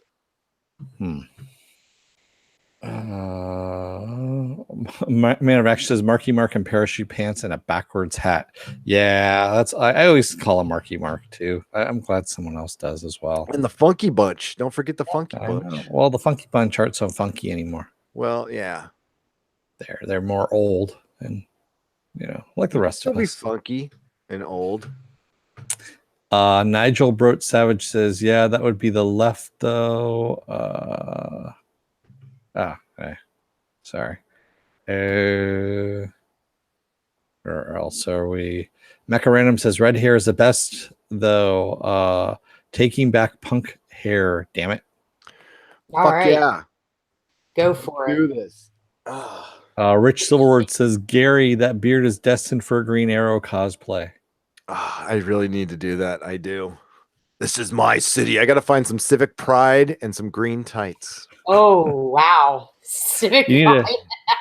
I want to see this, man. Wow. Yeah. Oh my god. I gotta cosplay at some point. Yeah, I used to only cosplay Constantine. Because I can get, because I can get away with that. That's easy to get away with, but yeah, I've done the Crow. I've done Jack Burton from Big Trouble in Little China because I actually have the boots. Same place that he got his from. Yeah. What else have I done? Wow. By the way, you're seeing our Patreon, and this is the stuff you get. Check it out, patreon.com/nerdrotic. I wouldn't even know where to begin. I also did one of the vampires from like Buffy the Vampire Slayer. I actually had one of the face prosthetics. Ooh. And put that in. And yeah, there's a buddy of mine who's a photographer. I had to have that stuff on for, I believe it was like 12 or 14 hours. I can't remember how long, because we had to wait for the sun to rise to go and do a photo shoot, because he wanted to do a photo shoot of vampire, Vampire in the sun? Yeah. Oh, well, as the sun was coming up, kind of thing. This is up on you want to get the magic hour in the morning? Yeah, we went up to Twin Peaks and all that, kind of like I was getting burned by the the sun and all that. God, sounds like he wanted to get you alone. It was warm. That's romantic. Sounded romantic. I need a guy that wants to get judging. me. I just burn me. It wasn't because he didn't spoon me afterwards. Okay. Spoon man, come together in your hand.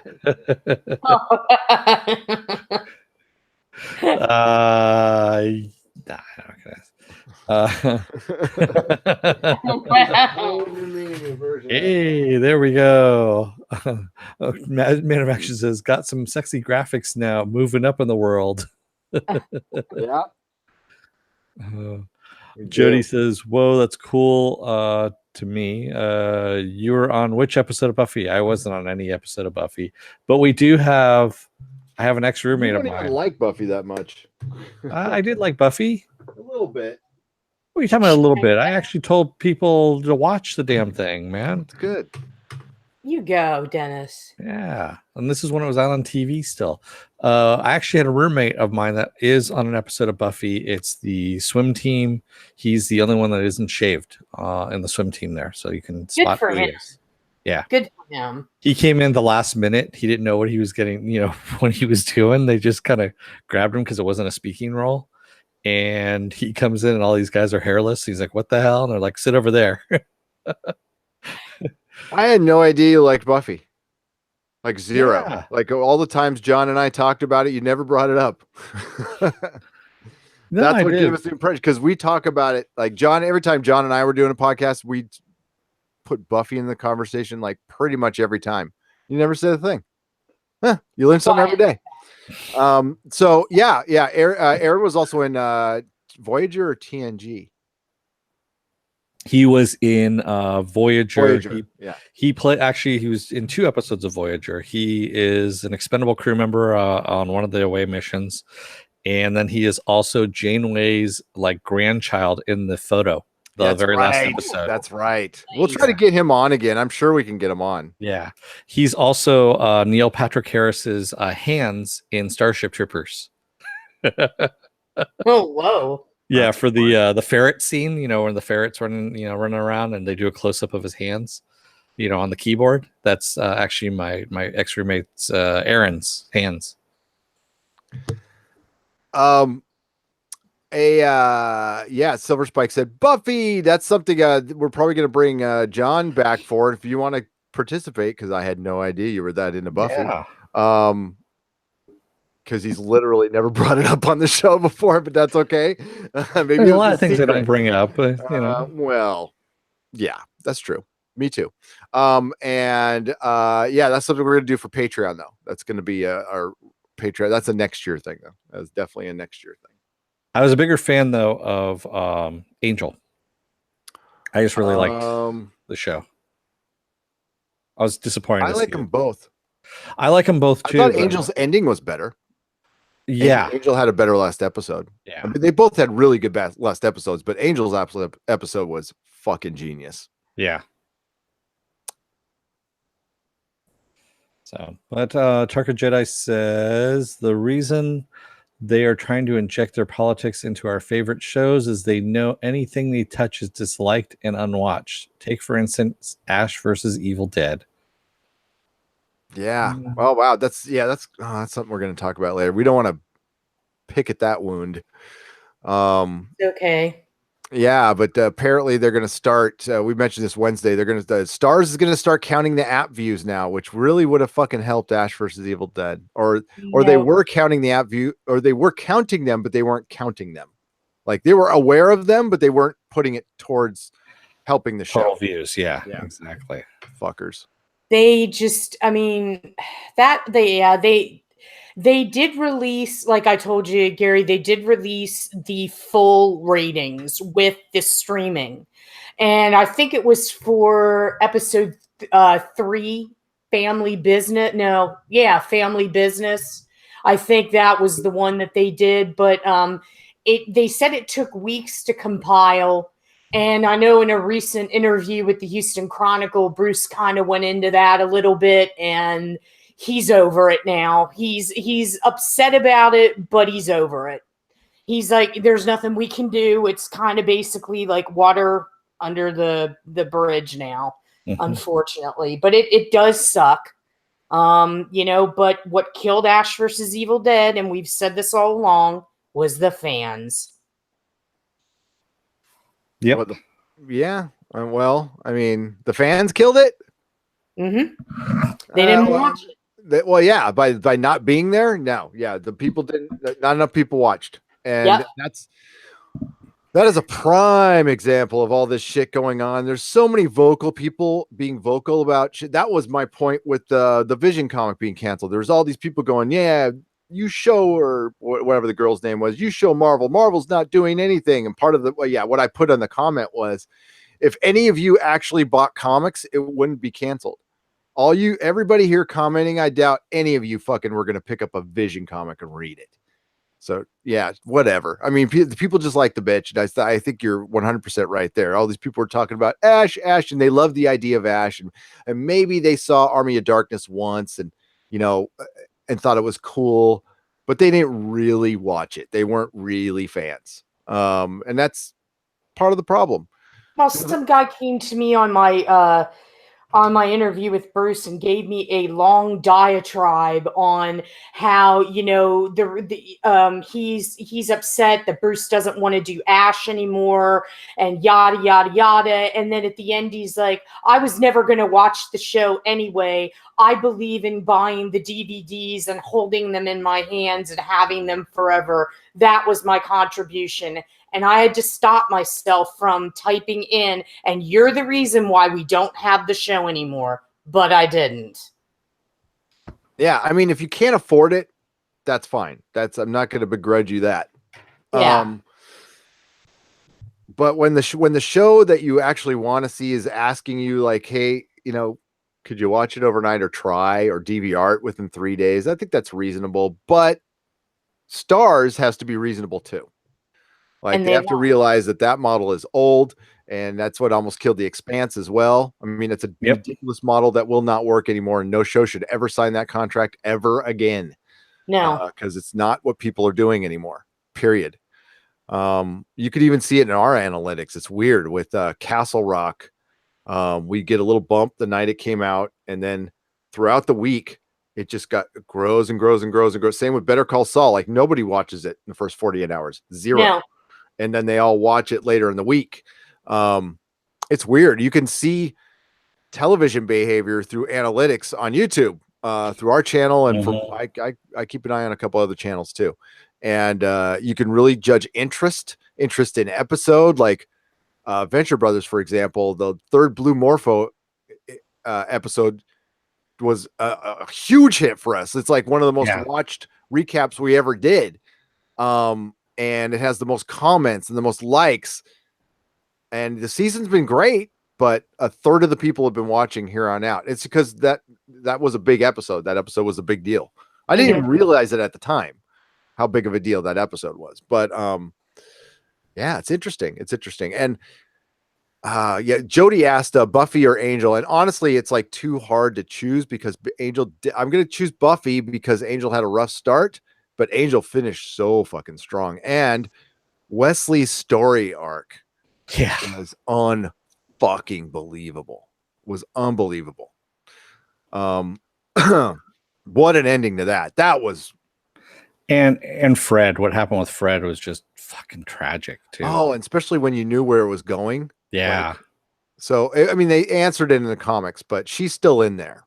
Yeah. Fred was still in there, and they were going to work it out at some point. But that was jarring when that happened. But then I started liking Illyria, right? I started liking Illyria or something like that. I can't remember now.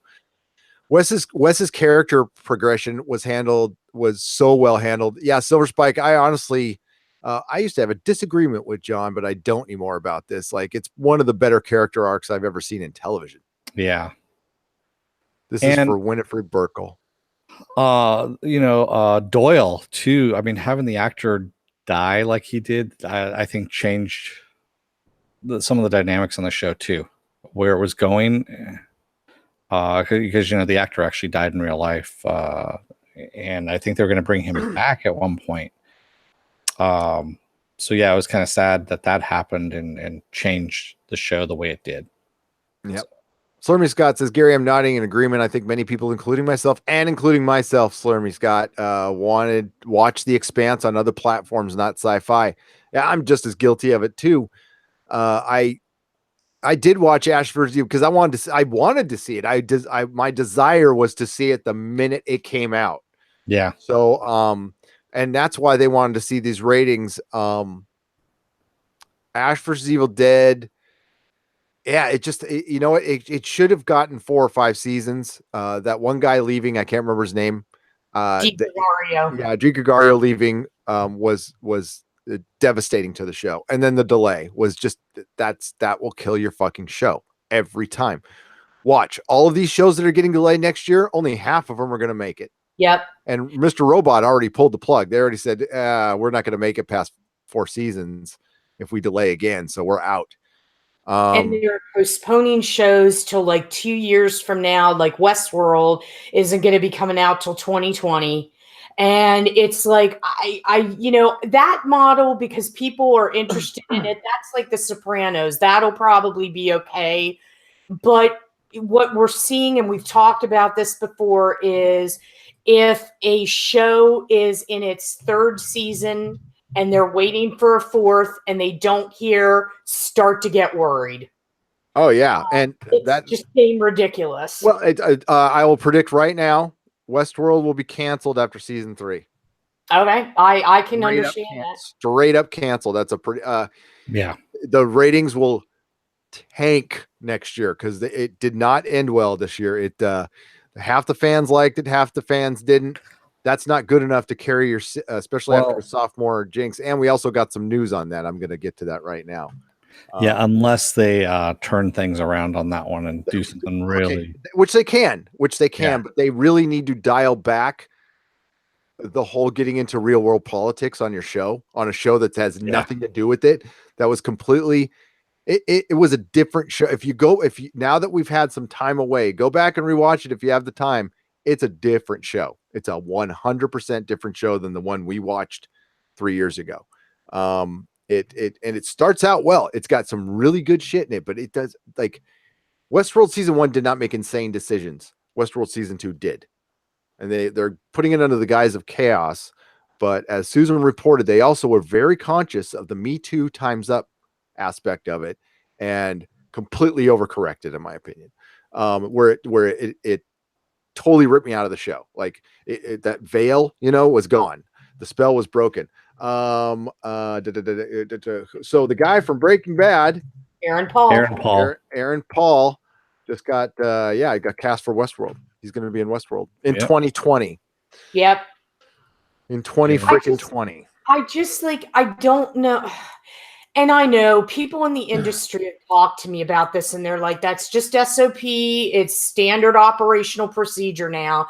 You're in limbo land, blah, blah, blah. But it never used to be like that.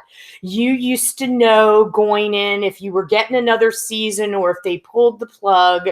And now they make these people wait, and then the fans get pissed, and then the fans don't show up, and then it's playing catch up to see, how the marketing department can spin it to get everybody to watch it. It turns into fucktardia, and then the show's canceled. I just don't get it at all. If it doesn't, Dark Jedi says it doesn't, you bet against me. And if it doesn't, it will not go 4 seasons. It will, maybe 4 seasons max, because season 4 would be in 2022. Mm-hmm. Those actors would be 7 years old. It'd be noticeable how much older they got. That's the problem when you're doing serialized television and you every 2 years, people get old. It's like, thank God there's no kids in it.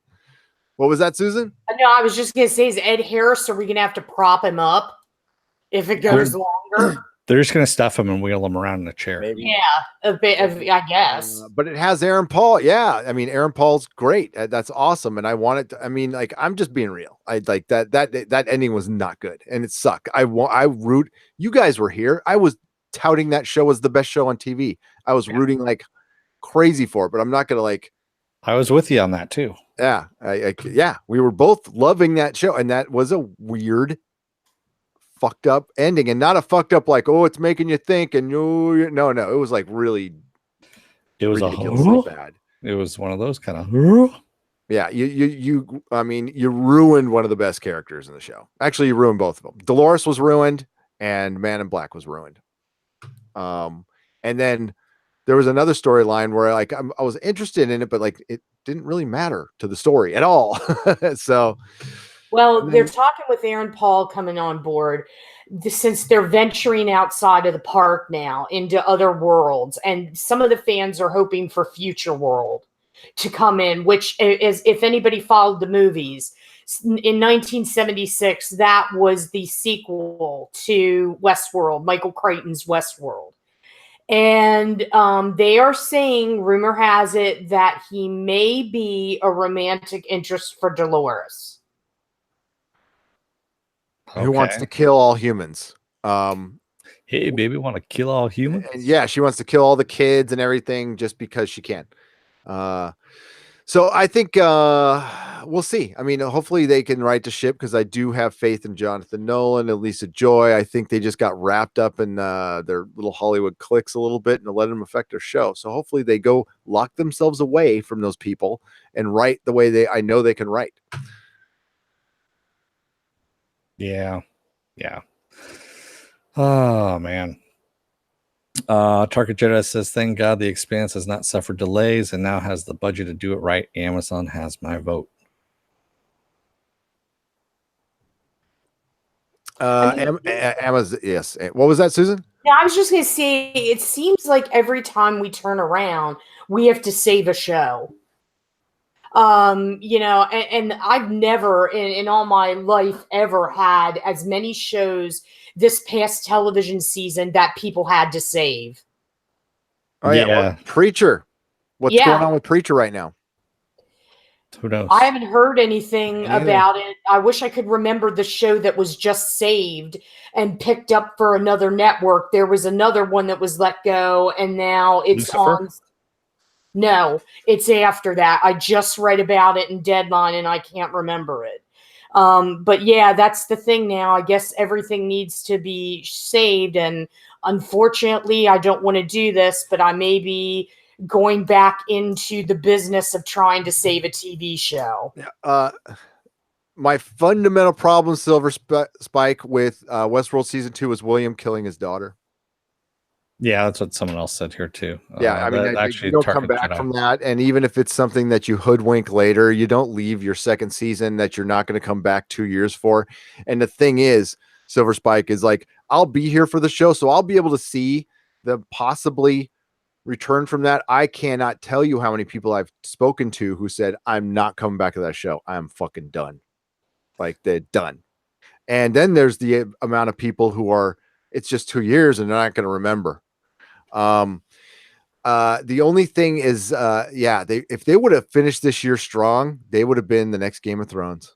They would have. I think it's still fixable though. It's still fixable, but that was a weird decision. There's a couple other ones too. That's the only one they can't go back on though. Tarka Jedi, yeah, Lucifer was saved. It's on Netflix now. They moved from Fox to Netflix. And we're going to be covering it. Hell yeah. Yep. Hell yeah. Okay. So, yeah, sorry. So we really actually need to go. Yeah. We really need to go. We can discuss this stuff later. And, God, it killed me. I had to think about it for a week before I got mad at Westworld. But other shit rallies. Like, I was really down on Preacher, and that season 3 was awesome. Yeah, that was fucking they came back. Awesome. They really did come back. I was really down on Preacher too, so I was kind of surprised. Yeah, I did. So shows can rally. It's possible, And rewatching Ash vs. Evil Dead, I'm enjoying it the second time around more than I did the first time, to be quite honest with you. Now that I my expectations are a little different, I thought it's a pretty good season. It's a pretty good season. Yeah. It was a damn good season, and still the fans don't see it. And, it's one of those things where you're with that fan base, you're just not going to win ever. Yep. Yeah. No, pick your battles. You're right. And with Westworld, we've had a hard time. We lost some subs after I changed, but like that'd be the easy thing, would just be to bullshit you and say I liked it, but I can't. I mean, it's like I didn't like it. Tom, yeah, you have to see it because I want to hear your opinion on it. I know that's a lot of time, but you have to see it. I'm curious to hear what you think, Tom from Midnight's Edge. And I'm probably going to start Renew Lodge 49. That's going to be interesting, but I don't think we're going to have much luck there. I heard good things though. We're going to cover the full season. That sucks. I'm sorry to hear that. No, it's a great show, but every week they lose like a ton and a half of viewers on TV series finale. And the bad part about it is that the lead-in is Better Call Saul. And the network may look at it and go, well, you have a kick-ass lead-in and you're not retaining viewers. Yeah, so I've tried. I really have tried to get into it. And I honestly, it lost me. It just kind of lost me. And I don't know. I mean, admittedly, I got to go back in. I've left off where they found the secret room. Oh yeah. And that was kind of where I left off. And I still wasn't kind of sold on it. And like Gary knows, I mean, if you don't give me at least a good hook to get me keep me going in, I'm not going to come back. Yeah. Honestly, if you just kind of keep meandering around, especially for the first 3 hours, I'm going to leave. I'm just going to say, yeah, okay, I'm done. It's a different show, and it's hard to quantify because it's based on Jim Gavin's writings.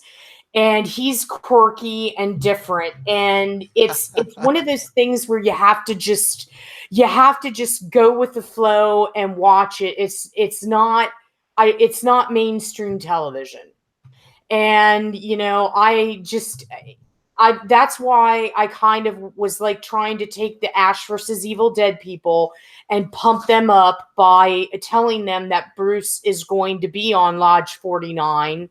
And he shared that with everybody. He shared my my article, and that thing is like almost 7,000 likes, because people didn't know about it, didn't know he was going to be on it. And I thought, okay, well, maybe if we can get a surge with his fans coming in and watching it, episodes 7 through 9 before the finale, maybe that might help. But it feels like I've been doing this before, and it didn't. Yeah, it's going to probably bump because it's going to get the Bruce bump, the chin bump.